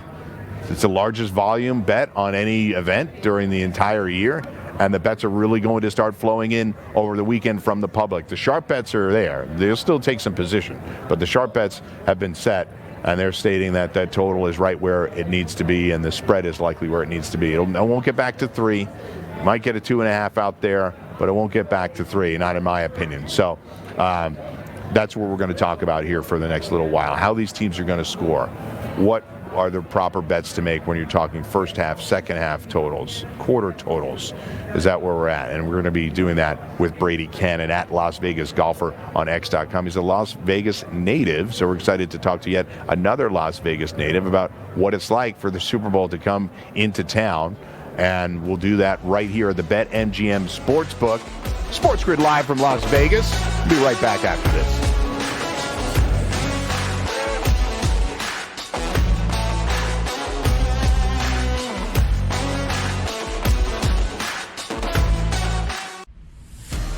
If you were going to say, yes, of course, the playoffs started and now the Chiefs are the best team in the league, fine. I think that's wrong. And I think it is going to be close to impossible for the Chiefs to now play for the third week in a row, their best game of the season. Travis Kelce has put back-to-back games together for the first time all season long, and he's the go-to. Pro Football Today. Only on SportsGrid.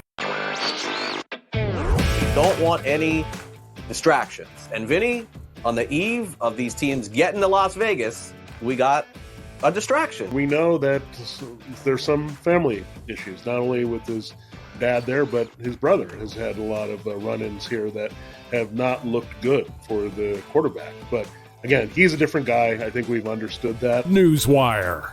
Only on SportsGrid.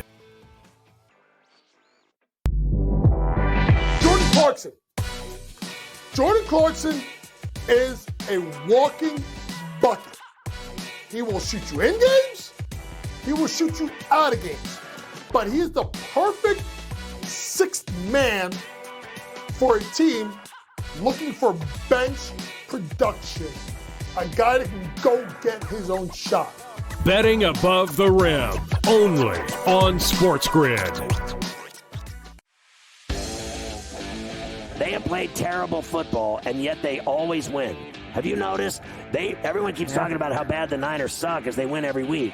They win every game, even games they should have. They're down 24-7, and they still won. Now we have the first excuse.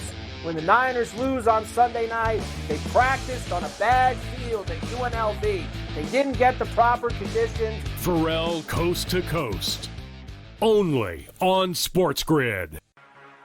It's smarter to be on SportsGrid, your 24/7 sports wagering network. We'll look at the Heisman Trophy The early race line. and what it all means. Individual success. You should have tried to get something for Anthony Rendon. Not bought at the deadline. Newswire. We're getting a lot of news, trades, cuts, and some movement in terms of starting quarterback, backup Pharrell quarterback. Coast to Coast. I want to watch great players make buckets and win games. Game time I have decisions. no idea what the heck the Blazers are doing and what they In-game live. Just Prime took 'em time. yard for a grand slam. In the bottom of the fourth inning in a 12-2 baseball game. We got football scores going on at Wrigley right now. Sports Rage That was good Late betting. Night. We waited for a 1.5. We got paid We for did. patient. Didn't like the 2.5. Jumped on There's it. no taking weeks off in golf betting ever. These are the best weeks to bet. It's smarter to be on SportsGrid.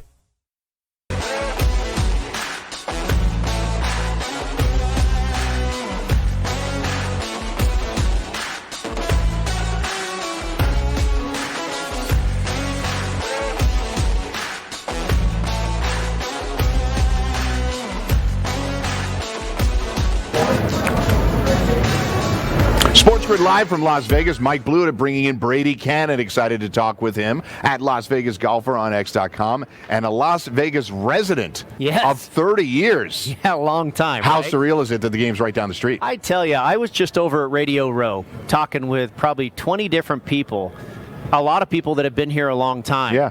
And I mean, I remember, I told this story, I remember this is probably 10, 12, 15 years ago, there was a fantasy football type convention thing out here. Yeah. And Tony Romo was supposed to be like the star, celebrity guest speaker or what have you. And at the last minute, the NFL nixed it because they said it's too closely related to gambling. Right. And then fast forward to G2E, which was out here not too long ago, the gaming convention that shows up here annually. And I was covering that for SportsGrid. And they now have slot machines that have the NFL shield right on the machine. Right. So, and of course, the Raiders are here, the Vegas Golden Knights. We're expecting baseball, the NBA. It's just wild. You probably remember, we were talking before we came on air about where I grew up. I grew up in the Bay Area, in the East Bay, and I went to De La Salle High School, which is a football powerhouse. And I ran into Aaron Taylor, who also went to De La Salle. Aaron Taylor, famous offensive lineman who went to Notre Dame, played for the Green Bay Packers. And he was like, once they figured out that there was a lot of money to be made in Las Vegas, everything was okay again. And I said, yeah, you're right. That's a big part of it. So it really is kind of fascinating, the evolution of, being, kind of persona non grata, if you will, or taboo, to being the mecca of the biggest game in football today. To get a sense of what Brady's talking about with the slot machines, when you walk into Radio Row, the very first thing that you see is a massive slot machine with the Chiefs and Niners logo emblazoned upon it. Right. So it's been a slow burn for me in terms of being able to realize that I don't live here, but I was out here this very set 2 years ago when the NFL draft was here. The Raiders had moved here, then the draft was here, and now the Super Bowl is here. So we've come full circle and really established Las Vegas as an NFL hub for years to come. So I'm glad to have you be a part of it, and every Las Vegas resident or native that we've spoken to feels the same way. It's good for it to be here. Finally got some sunshine today too. Thank you for bringing some with you. It's been raining for days, but I wanted to establish what I was talking about during the Open, which was really having to, in your head, figure out what you think the game plan, what the game script is going to look like. This total at 47, very sharp, but we're trying to figure out high scoring, low scoring. What's generally the way you like to attack it from the start if you're talking totals? Well, first of all, a little disclaimer. Totals are not necessarily my area of expertise. I typically try and bet sides probably 95% of the time. But obviously, this is a game, an island game, if you will, where you have a ton of options in the prop market. Yes. But otherwise, you have to just pick one side or one total. We don't have 16 games on the schedule anymore. That's right. So, yes, I've been looking at the total, and it's interesting to see that it really has hardly moved at all. We did see a tick here in Las Vegas up to 48 for a minute. It came back down to 47.5. I talked to a lot of people on Radio Row today, interviewed a number of handicappers, professional bettors, what have you, media types. And the first half a dozen people we spoke with all liked the under. Then we started to get some, leans towards the over. I looked at the average scoring for both of these teams. The Niners throughout the year scored a little over 29 points per game, and it was roughly the same number when they played against playoff teams. And same for the Kansas City Chiefs. They scored about 22.5 points per game, and I think it went to 23 or so against playoff teams. Yeah. So you're looking at, 29-23 as a final score. That's 52 points. I kind of think it will go over. Now you look at the shift towards the running game and Isaiah Pacheco for the Kansas City Chiefs. Yes. Obviously the well-established running attack for the San Francisco 49ers. That will tend to take time off a clock. Tick, tick, tick. When you rush that football, keep the ball in bounds, don't throw incomplete passes, and that will tend to lead towards a game that goes under the total. But it's hard to wrap my head around this game being so slow-paced. I think both of these teams can score. Now, San Francisco, you look at EPA per play, basically all the ratings you can find out there, number one offense in football. Absolutely. All the weapons. The Kansas City Chiefs, the Niners have played better offenses in the last couple weeks in the Green Bay Packers and the Detroit Lions.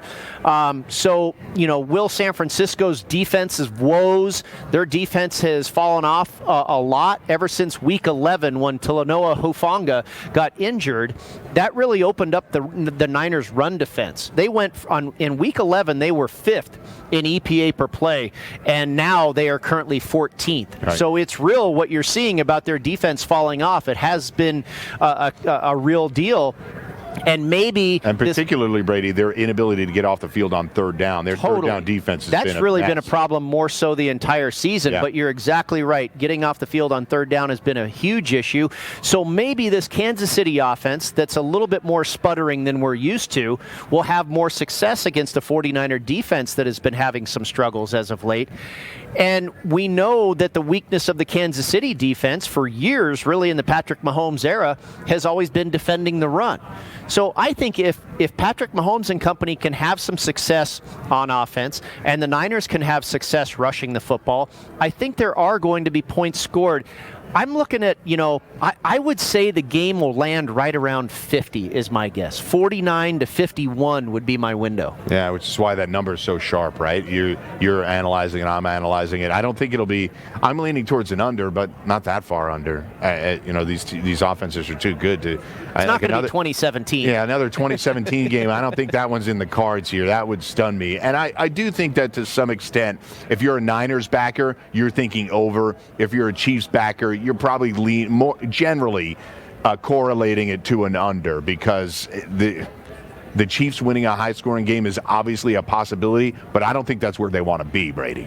Well, I think you're exactly right, and that actually plays into a prop bet that I really like this week, and that is Brock Purdy under 31.5 passing attempts. I like it. You can choose over or under 31.5, and if the Niners are wanting to win this game, which of course they do, I don't think they want Brock Purdy throwing the football 40 times. I think they would love to see him be, 19 of 26 for 230 yards and 3 touchdown passes or whatever it is, possibly an MVP type performance. But I don't think they want him to throw it 35, 40 times. That falls into the Chiefs' hands of, and it would also dictate that if he is throwing it that often, they're probably coming from behind, which they've had to do the last couple of weeks against the Packers and the Lions. But I don't think San Francisco wants to find themselves in that spot again. Yeah, and to give you a sense of what happened to these two teams 4 years ago when Jimmy G was the quarterback, he started out the game 18 of 21, Brady. They had a 10-point lead, 8 minutes to go. How did he finish the game? 2 for 10. He threw the ball 31 times in a game that they lost. So to give you a sense of how this Niners offense, I know it's a different character and a different player, but how this Niners offense tends to operate, I think you're right. I think it's Christian McCaffrey establishing the run a little bit more and Purdy not having to throw the ball 35 or 40 times. If that happens, I think the Niners would have been trailing the whole game and probably by multiple scores if that were to happen. I just don't see that as being the game script. I think it's a real interesting number that they put up because it seems high to me already. Yeah. And the sports books, despite all the talk you might hear out there that they're rooting for this team or they think this is going to happen, certainly they have an opinion, but those numbers are based off of what they've seen all year and what has typically happened, what is the average number of throws that Purdy makes per game, what have you, and they come up with a number. What the defense is that he's facing, what is he going to have to do? So, but it just seems like that number is high to me. You would think that number might be more around 28 or 29 and a half, but the fact, and I even spoke with a gentleman earlier today, professional bettor, who said he took it under 32 and a half. So there are numbers even higher out there, apparently, at least early on, higher than the 31 and a half attempts for Purdy. So he's only gone over 31 and a half 3 times the whole year, and in the last 15 games, just twice. So, like, to your point, it's a high number. So expectations from the books that Purdy's going to throw a little bit more than he does on average. So when we come back, Brady's got that whole list of prop sheets. We're going to dive into it. What is he like? What overs, unders, and everything else associated with what we got here at SportsGrid Live from Las Vegas at the BetMGM Sportsbook.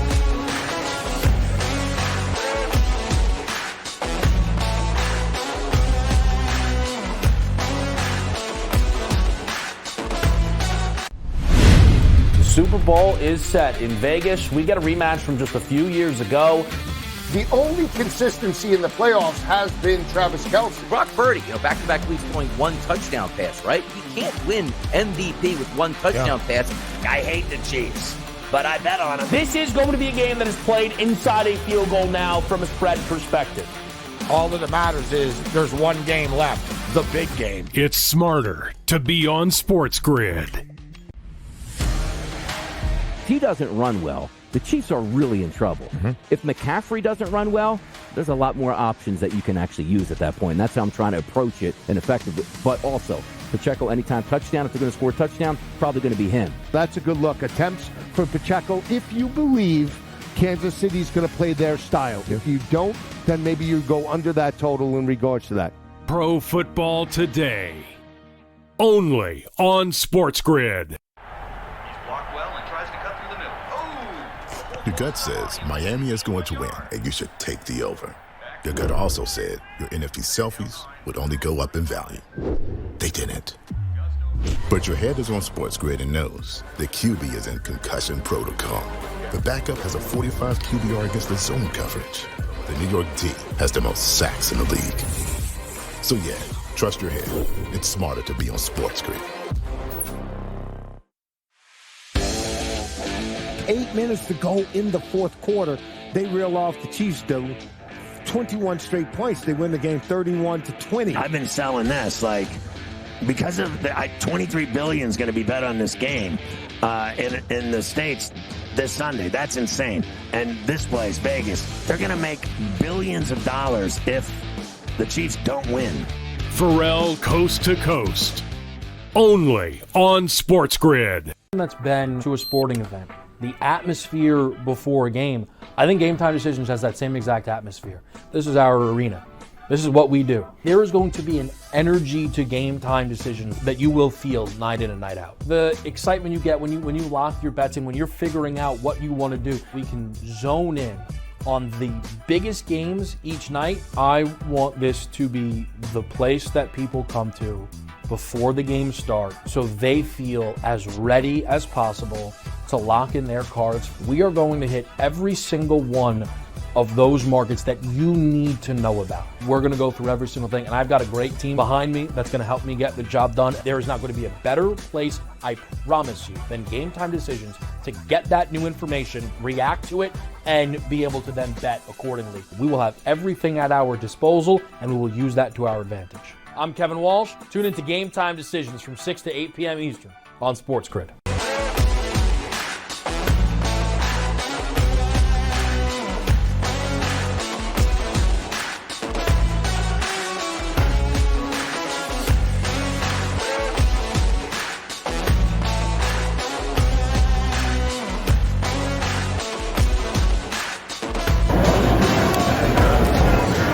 back at the BetMGM Sportsbook at the MGM Grand Hotel in Las Vegas, Nevada. SportsGrid Live, and with Brady Cannon, I'm Mike Blewitt, your host, here for the whole week. I get to sit in this lovely set with this unbelievable background behind me, my favorite hotel here and casino here in Las Vegas. But my favorite thing to talk about is sports betting, and my even more favorite thing is to talk about some prop betting, which is where Brady and I talked about a lot. Every week he would come on In-Game Live, and now SportsGrid Live here. I'm excited to be here with him. We did this remotely all year long. He was virtual calling into the show when I was in the studio, but excited to be here with him and do it face-to-face. So I'll tell you what my first best bet of the week, and I played a prop, was Isaiah Pacheco over rushing attempts. I did get it at 15.5. It is now up to 16.5. I still like it. I just think they've really established that he's a big part of what is now a concentrated offense with Pacheco, Kelsey, and Rice. So that's my first one. I'll go to you. How do you feel about Pacheco? Any props there that you like? Or if you don't like Pacheco, anything with McCaffrey? Well, it's along the same lines what you're talking about. I do see a shift in focus on offense for Andy Reid and the Kansas City Chiefs, moving more so to Pacheco. And why wouldn't you? The guy's pretty darn good. Yeah. Very tough, violent runner, as we all know and have seen in this latter half of the season, really. You know, in this first part of the season, Patrick Mahomes was throwing a lot of passes that were dropped by his receivers, and we were all going, gosh, where is that Chiefs offense that we're used to? And now we have that shift to Pacheco, and obviously it's led to a lot of their success here down the stretch and getting them to this big game. So you like over on the attempts? Yes, sir. I think you could go the same direction and go over on the number of yards. I believe I saw the number at about 65.5. It could be up to 66, 67. I would say probably anything less than 70, somewhere around 70 might be about my threshold. But I think he is an over bet on rushing yards. I'm with you. As well as attempts. That's really where the Chiefs' offense, I believe, starts and ends these days, and really what gets them cooking. And you know how it is. This has been true in the NFL for years. When you're able to establish a running game, it opens up the passing game, and I think that can tend to make things easier on Patrick Mahomes. We're not seeing as many dropped balls by his receivers and what have you, and I think a lot of that is because of the success that Isaiah Pacheco has had. So I'm with you, and it doesn't mean Kansas City's going to win the game, but I think Isaiah Pacheco will have a successful game. I like over on those two props, attempts and yards, and I'll tell you, I might even go a step further, Mike. I know you like the Chiefs. If you like the Chiefs to win the game, you might even take a stab on Pacheco to win MVP. Already done, 35-1. So way ahead of me. So I've got 3 on Pacheco and everything we just talked about. I think attempts is my favorite bet of the 3. I think it's the one most likely to hit.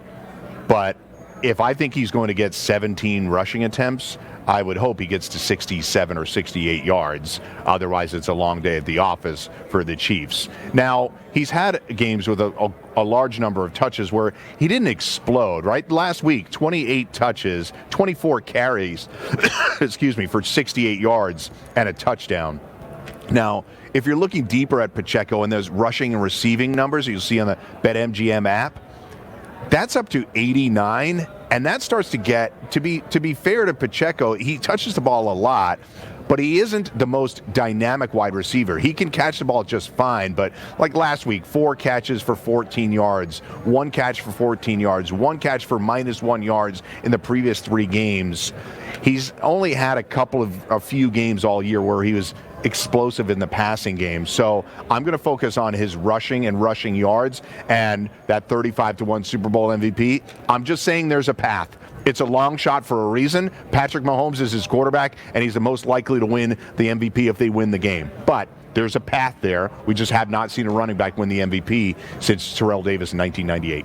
No, I don't disagree with you at all. I think it's a good play because we can see that scenario playing out. And I think that's the approach we need to take when we bet prop bets. You how do you visualize this game unfolding? And then you bet your prop bets accordingly. And if you think the Chiefs are going to rely heavily heavily on the run, then Pacheco's got a shot at just about anything. First touchdown, last touchdown, more than 1.5 touchdowns, whatever. You can bet him every which way if you think the game is going to unfold like that. I'll flip it over to the other side and ask you about Christian McCaffrey. I saw a couple of prop bets on him. One was under or over 90.5 rushing yards. I really like the under. Now, McCaffrey absolutely could bust open a 45-yarder and get to 95, 100 yards. Obviously, he's capable of just about anything, but the Chiefs are going to be so keyed on slowing him down. He's an incredible weapon for the San Francisco 49er offense, and not just the player he is, but he opens up everything for everybody else. So there's going to be so much attention paid to McCaffrey. I like his rushing yards total under 90.5, and that number might be a tick or two different at this point. But the other thing is, McCaffrey, and we even saw it in the last game, he might run for 70 or 80 yards and score 2 or 3 touchdowns and possibly be an MVP candidate himself.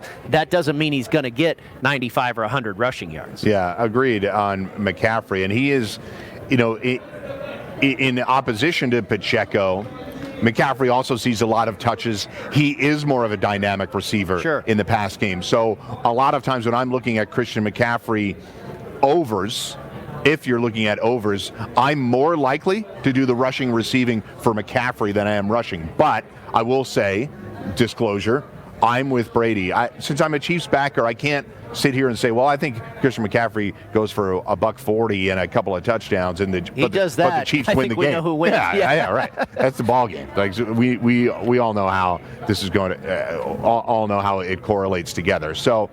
Yeah, I'm with you. 90 yards is a big number. It is. That's Christian McCaffrey, I understand, and he might very well be the best running back in the league, but last week, 20 carries, exactly 90 yards, 17 carries, 98 yards, 14 carries, 64 yards, and then he ripped off a few. He was on fire in December. 103, 115, 145, 93, 114. So he had a big stretch there. But the Niners have also had this funky season, right, where they were smashing teams at the beginning of the year. They had the 3-game losing streak. Coming out of the bye, they started smashing teams again. And then since they played Baltimore, not quite as sharp all the way around as a team. But here they are in the Super Bowl.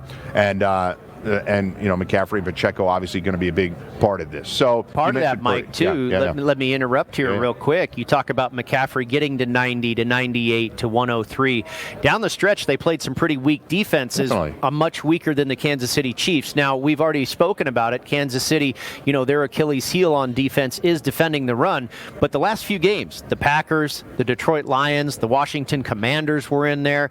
They didn't exactly play a murderer's row of defenses down the stretch. McCaffrey was getting those high rushing yard totals. Right.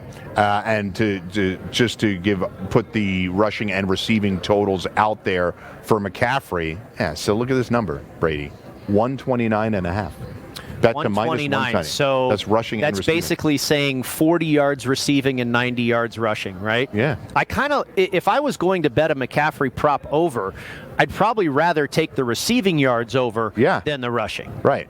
So, and I'll see if I can find that one. I'll get that one for you. It's probably in the neighborhood of 40, I would guess. Receiving 39, 38. Yards. We'll get it right here. I like to do these live, and I know you just say, well, why don't you have to do your homework? Well, these numbers change, folks. That's right. I got to do them live. So, Christian McCaffrey, 34.5 on the receiving. I'm with you. That of all 3 numbers, that's the one I like the most. It's for him to get over 35. They don't have a concentrated offense in the way that the Chiefs do, but Christian McCaffrey, big part of the passing offense. So, I got another one for you. Yeah, let's go for it. Regarding Christian McCaffrey receiving, rushing, what have you. This is one that I actually played. Christian McCaffrey's first catch will be under or over 6.5 yards. His first reception will be under or over 6.5 yards. I took the under. Because, again, I think that Kansas City defense is going to be so focused on limiting Christian McCaffrey. They have to limit him. You can't stop him. You can only hope to contain him. We know the saying. Yeah. But that is truly going to be one of their major pieces of their game plan. And you can see, and here's another one for you. Brock Purdy's first pass will be incomplete or complete. I see it being complete, and I wouldn't be surprised if it's to McCaffrey. they want to settle this kid in. This is obviously his first Super Bowl, only his second year, in the league. And he's had some tough first halves recently. Absolutely. They want to make him comfortable, settle him in, give him a Mickey, give him an easy one right out of the gate, just dump it off to McCaffrey. He gains 3 yards. It's 2nd and 7. Here we go. Yeah. There it is. First completion for McCaffrey under 6.5 yards. I think it's very feasible. We'll talk about pass catchers on the other side of the break, but how about, since you talked about Purdy, any way that you're leaning for Mahomes, any Mahomes props jump out to you? He's obviously a widely bet player, a widely covered player. Is there anything in particular you feel about Mahomes as a sharp bet? He's a tough one for me to get a read on. I think in Super Bowls past and games past, it was always sharp to bet him over his rushing yards because he has a great ability to scramble. The other thing, I saw a friend, Rufus Peabody, a professional bettor, made a point that, look at these guys to go over their rushing yard attempts because they're less likely to slide in the Super Bowl. They're more likely to risk getting a couple more yards rather than going down to the ground because this is for all the marbles. No doubt. And I think that's a great point. And Purdy had over 50 yards rushing in against Detroit. His legs were a big part of that comeback. And to your point about him not sliding, I was yelling at Purdy to stop diving. Get down. Well, stop diving head first. He was putting himself at risk. You're allowed to slide. I would utilize the slide to not take any contact. I took an L on Mahomes over on the rushing yards against Baltimore. He actually had scrambled and got the rushing over, and it got called back from a penalty. Well, a couple of years ago in the Super Bowl, he went over his rushing attempts, and then it lost it all when he took a knee at the end of the game. Tough beat right there. Yeah, no doubt. So when we come back, we will focus on those pass catchers. Travis Kelce versus George Kittle, Deebo Samuel, Rashee Rice, and everybody else live. It's on the BetMGM Sportsbook.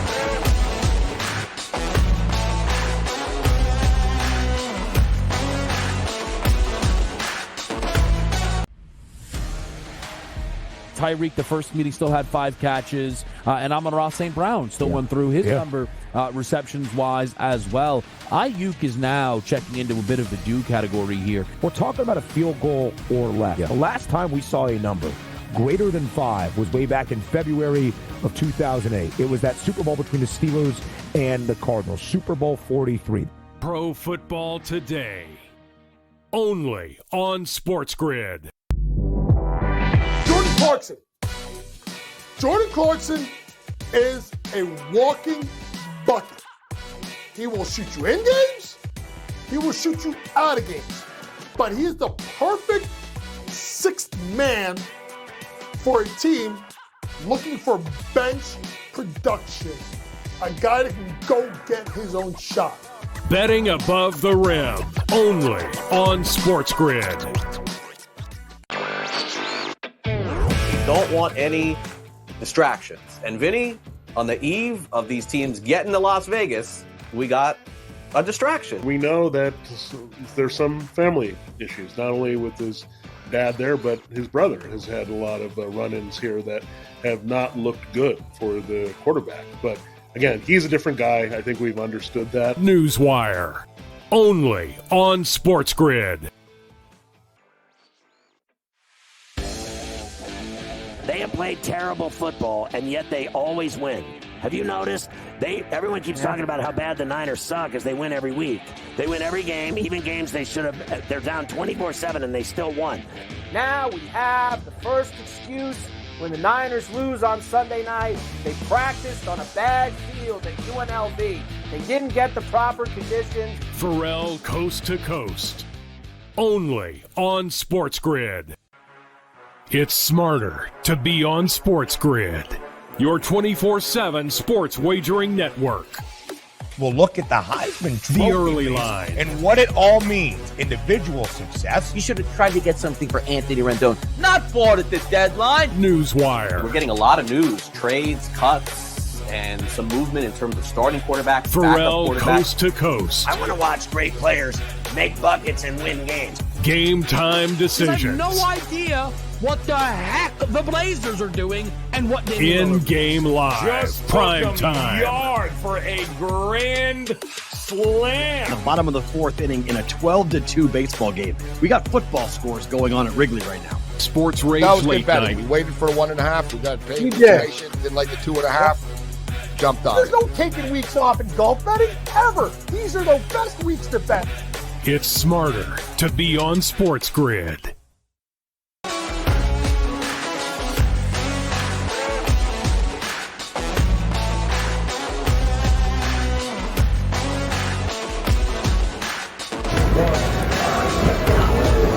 Back on Sports Grid Live from Las Vegas, Mike Blewitt and Brady Cannon talking about player props. We've talked about the running backs, talked a little bit about the QBs and how tough some of those numbers might be, particularly for Patrick Mahomes, who's favored to win the MVP despite his team not expected to win the game, according to the line. So obviously the books don't want to be too exposed to Patrick Mahomes at major plus money. But let's dive into the receivers a little. Brady's got some very interesting props to get into, which I want to get to those shortly, but I think it's important to talk about some of these receivers. We have incredible tight end matchup.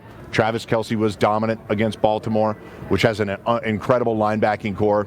I spent some time talking to Warren Sharp today about what the Chiefs may have to do against the Niners in order to get Travis Kelce going. That's really throwing the ball to the outside, maybe a little bit less to the inside. So how about your expectations for either player, Kittle or Kelce, who's such a big part of the Chiefs' offense? Well, there are a couple more guys. I mean, we've been talking about Christian McCaffrey and Isaiah Pacheco. Kittle and Kelce are a couple of absolute all-pros, as we all know. So, again, you can only hope to slow them down, and you're not going to shut them down completely. I think I would expect good games out of both players. I think the prop came out on George Kittle originally that his receiving yards total would be under or over 46.5 yards, and a lot of people immediately went over on that.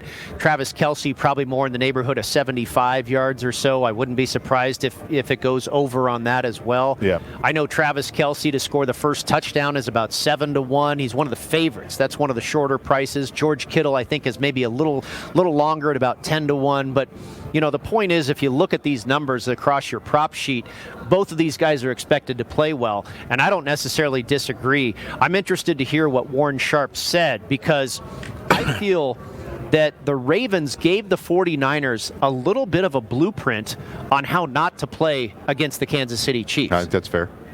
They didn't run the ball. They ran the ball 6 times. This is the top rushing offense in the National Football League, the Baltimore Ravens, and they ran the ball 6 times.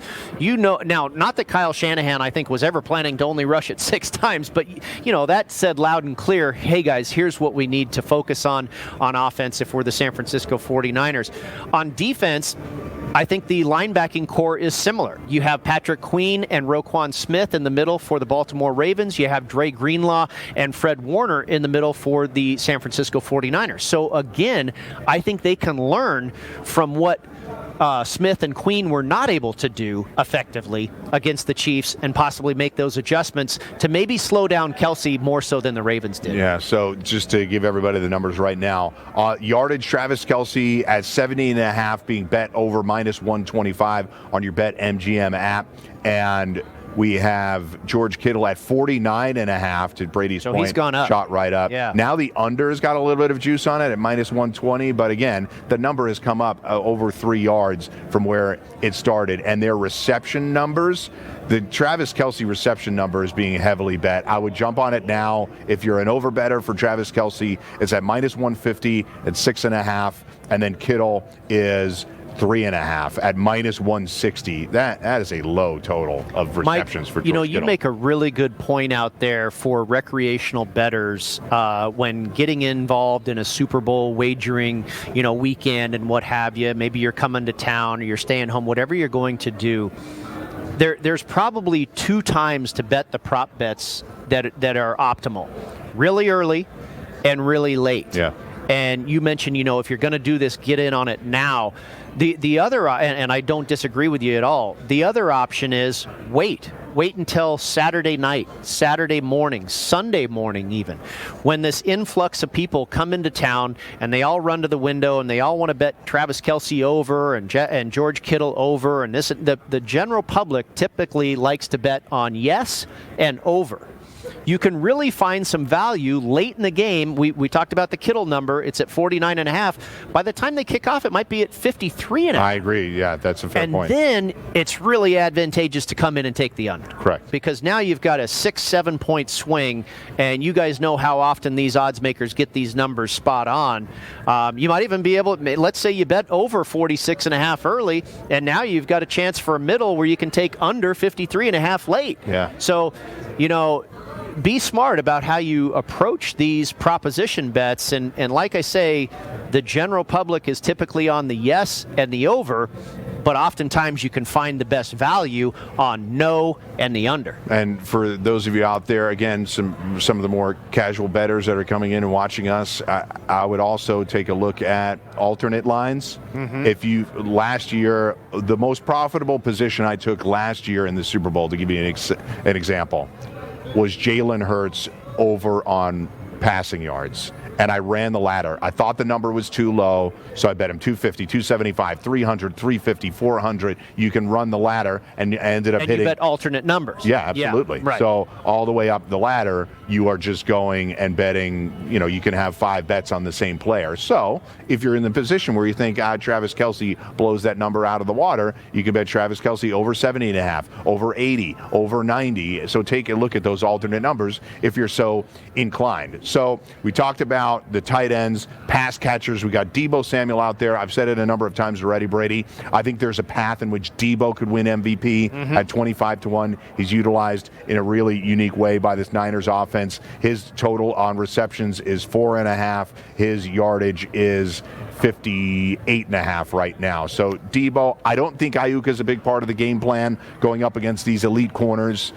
So I think Deebo's a big part of it. And then Rashee Rice, the rookie on the other side. He's going to be somebody that's a big part of that offense too. That's very concentrated. Pacheco, Kelce, and Rice are the guys that bring home the bacon for the Chiefs. Yeah, I agree with you. And, obviously San Francisco has more options, more threats, if you will. I mean, you can even go as deep as Kyle Juszczyk, the fullback. I think it's a good bet on Kyle Juszczyk, over his receptions or over his rushing attempts, because I think he will be utilized, I wouldn't say a handful of times, but maybe 2 or 3 times. You might even play Kyle Juszczyk for an anytime touchdown. They're going to have to dig deep into their bag of tricks, both teams, because this is all or nothing. There's no tomorrow after this. So, I think there's probably going to be some things that are a little bit off script. I like to bet, who will score the first touchdown. I think that's always exciting. There's not always a ton of value in that market, and it's hard to land on, but it's more for a fun thing for me, and I think it is for a lot of people. But the approach I like to take with that is, again, going a little bit off script. The backup tight end to Travis Kelce, Noah Gray. I like Noah Gray to score the first touchdown because, again, everybody thinks it's going to go to Kelce. Everybody thinks it might go to Pacheco. If you're the Niners, threatening, knocking on the door, everybody thinks it's going to go to McCaffrey, which it might, but it might go to Juszczyk, or it might go to Jawan Jennings, and you're getting 50-1 on those guys. Jawan Jennings is the name that keeps rattling around in my head when it comes to somebody catching a random touchdown. There's another prop I like. I like Jawan Jennings. I think it was over 13.5 receiving yards.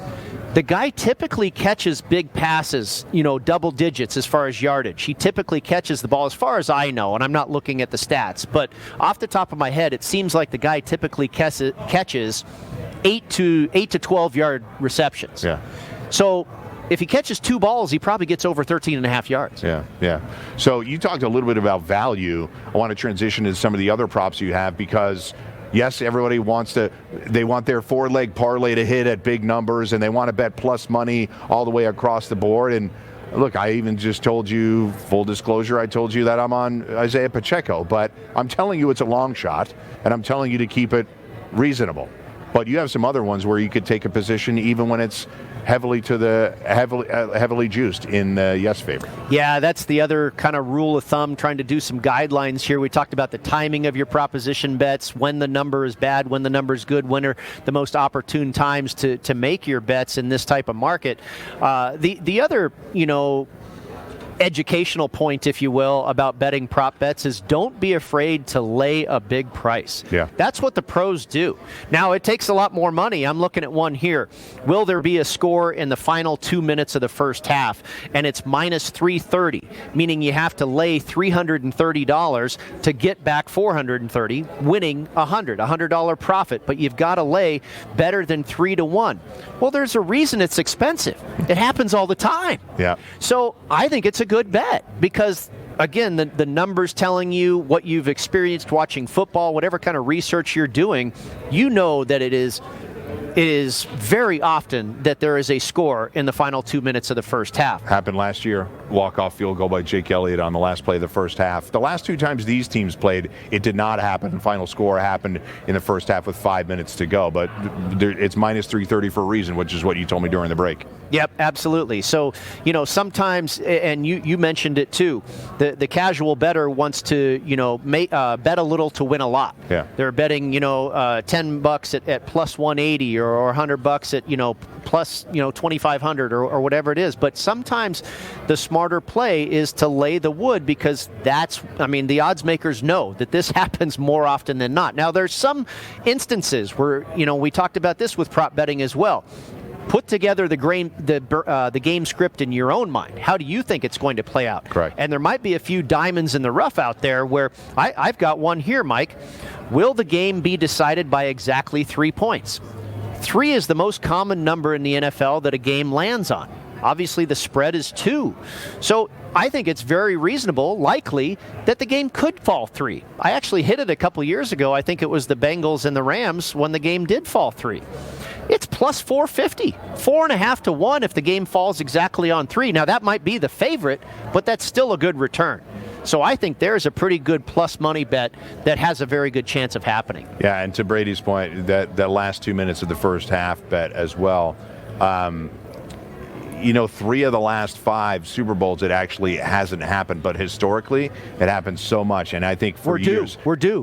For so many years, Tom Brady was in the Super Bowls, and that's for all the things that Tom Brady was elite at. The thing that he was the best at in his entire career is knowing that I'm scoring right before halftime because we're getting the ball back after halftime. So we're going to score. Their offense is going to be off the field for X number of minutes, and we'll put up 10 or 14 points by doing it. So I like that. So we just got a couple of minutes to go. What else you got on there that's interesting? Well, the other one is, will there be a score in the final 3.5 minutes of the game? So 2 minutes in the first half is minus 330. Will there be a score in the final 3.5 minutes of the game is only minus 180, a little bit less expensive, but I still like the yes on that. And now, if this was a 10-point spread or a 7-point spread, I think that would be different. But obviously, we're dealing with a 2-point spread here. The odds makers are telling us that this game should be close. And to me, that says there's going to be an opportunity for a game-winning score, a game-tying score, one team trying to play catch-up, whatever it is, in the final 3.5 minutes of the game. Yeah, we had a lot of that. So I think that's happened 1, 2, 3, 4, 5. God, that's seven in a row, I believe. Maybe Super Bowl 50, the Broncos and the Panthers. Oh, did you say it was the last 3 minutes? 3.5. So that one happened. So as far back as I just could go in this quick research, it's happened 8 times in a row. We're getting a score in the last 3.5 minutes. One more for me. Eli Mitchell. Oh, yes, Elijah Mitchell. Seconds. And, I said at the beginning I grew up in the Bay Area, so I have a pretty good feel for the 49ers. When Christian McCaffrey needs a break, Elijah Mitchell's going to come in. A lot of people don't realize he is really good. He'd be a starter on a lot of teams. Yeah. I got Elijah Mitchell, his first rushing attempt, over 1.5 yards. How about if he that? gets the ball, he could run for 15. So Eli Mitchell getting over on that first carry. I like it. He closed out the game last week while McCaffrey couldn't make it. I'll be back to close it out right after this on the grid.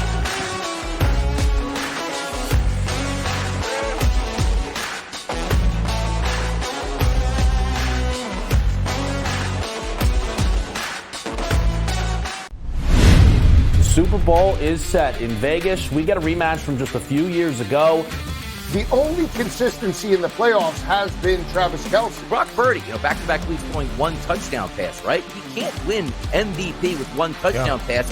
I hate the Chiefs, but I bet on them. This is going to be a game that is played inside a field goal now from a spread perspective. All that matters is there's one game left, the big game. It's smarter to be on SportsGrid. 8 minutes to go in the fourth quarter. They reel off the Chiefs, do 21 straight points. They win the game 31-20. I've been selling this, because of the 23 billion is going to be bet on this game in the States this Sunday. That's insane. And this place, Vegas, they're going to make billions of dollars if the Chiefs don't win. Pharrell Coast to Coast. Only on SportsGrid. Jordan Clarkson is a walking bucket. He will shoot you in games. He will shoot you out of games. But he is the perfect sixth man for a team looking for bench production. A guy that can go get his own shot. Betting above the rim. Only on SportsGrid. I'm digging deep, fellas. I'm digging deep. Christian McCaffrey minus 220. Donnie, how could you do that? The price point is way out of control in this. Keep it simple. The goal is to win money, not to outsmart everybody. Mahomes is minus 140 to throw 2 touchdown passes. And if he's going to, every single thing suggests a wide receiver will haul in at least one, if not both. Pro Football Today. Only on SportsGrid. That's been to a sporting event. The atmosphere before a game, I think Game Time Decisions has that same exact atmosphere. This is our arena. This is what we do. There is going to be an energy to Game Time Decisions that you will feel night in and night out. The excitement you get when you lock your bets in, when you're figuring out what you want to do, we can zone in on the biggest games each night. I want this to be the place that people come to before the games start so they feel as ready as possible to lock in their cards. We are going to hit every single one of those markets that you need to know about. We're going to go through every single thing, and I've got a great team behind me that's going to help me get the job done. There is not going to be a better place, I promise you, than Game Time Decisions to get that new information, react to it, and be able to then bet accordingly. We will have everything at our disposal, and we will use that to our advantage. I'm Kevin Walsh. Tune into Game Time Decisions from 6 to 8 p.m. Eastern on SportsGrid.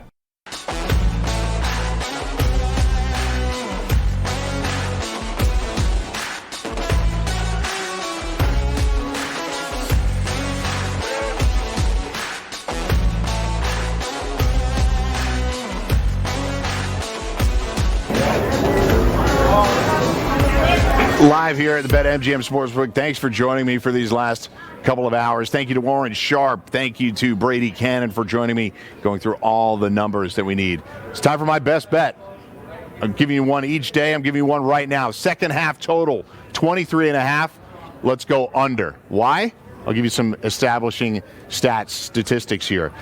In the second half, the Kansas City Chiefs have been scoring only 7.6 points per game and allowing their opponents just 6.8 points per game. Very low numbers, really the lowest scoring second halves in the league. Chiefs 6-14 to the over this year, and their fourth quarter unders 19-1, so very low scoring second and halves.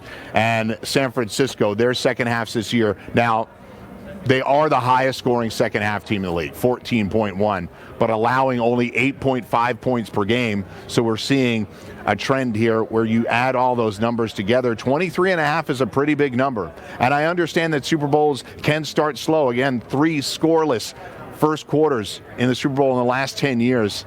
I just feel like there's an opportunity here for Steve Spagnuolo to show people why he's one of the best defensive coordinators in the league and slow down this San Francisco offense, or utilize that rush game with Isaiah Pacheco and the Kansas City Chiefs to keep San Francisco off the field. So obviously when it comes to size and totals, those will be the most bet. I like to split it up and go first half or second half. In this instance, I think we get a higher scoring first half. I would lean towards betting that first half over. But when it comes to all the totals in this game, the one I'm going to focus on again, that second half total under 23.5, and the Chiefs establishing that second half defense. So thanks again to Warren and Brady for providing us with all that information. I think you got a sense from everybody being on the show which way we're leaning. I'm leaning towards the Chiefs, Brady leaning towards the Niners. I think Warren is with me in being a Chiefs lean, and this second half total of 23.5 being under will certainly align with my game script and the way I see this game playing out. Again, live here from the BetMGM Sportsbook all week. We'll bring you far more. Hopefully you've enjoyed all the content thus far. Lots more where that came from on the grid, from me, from everybody else. We'll be right back on the next show. SportsGrid live from Las Vegas.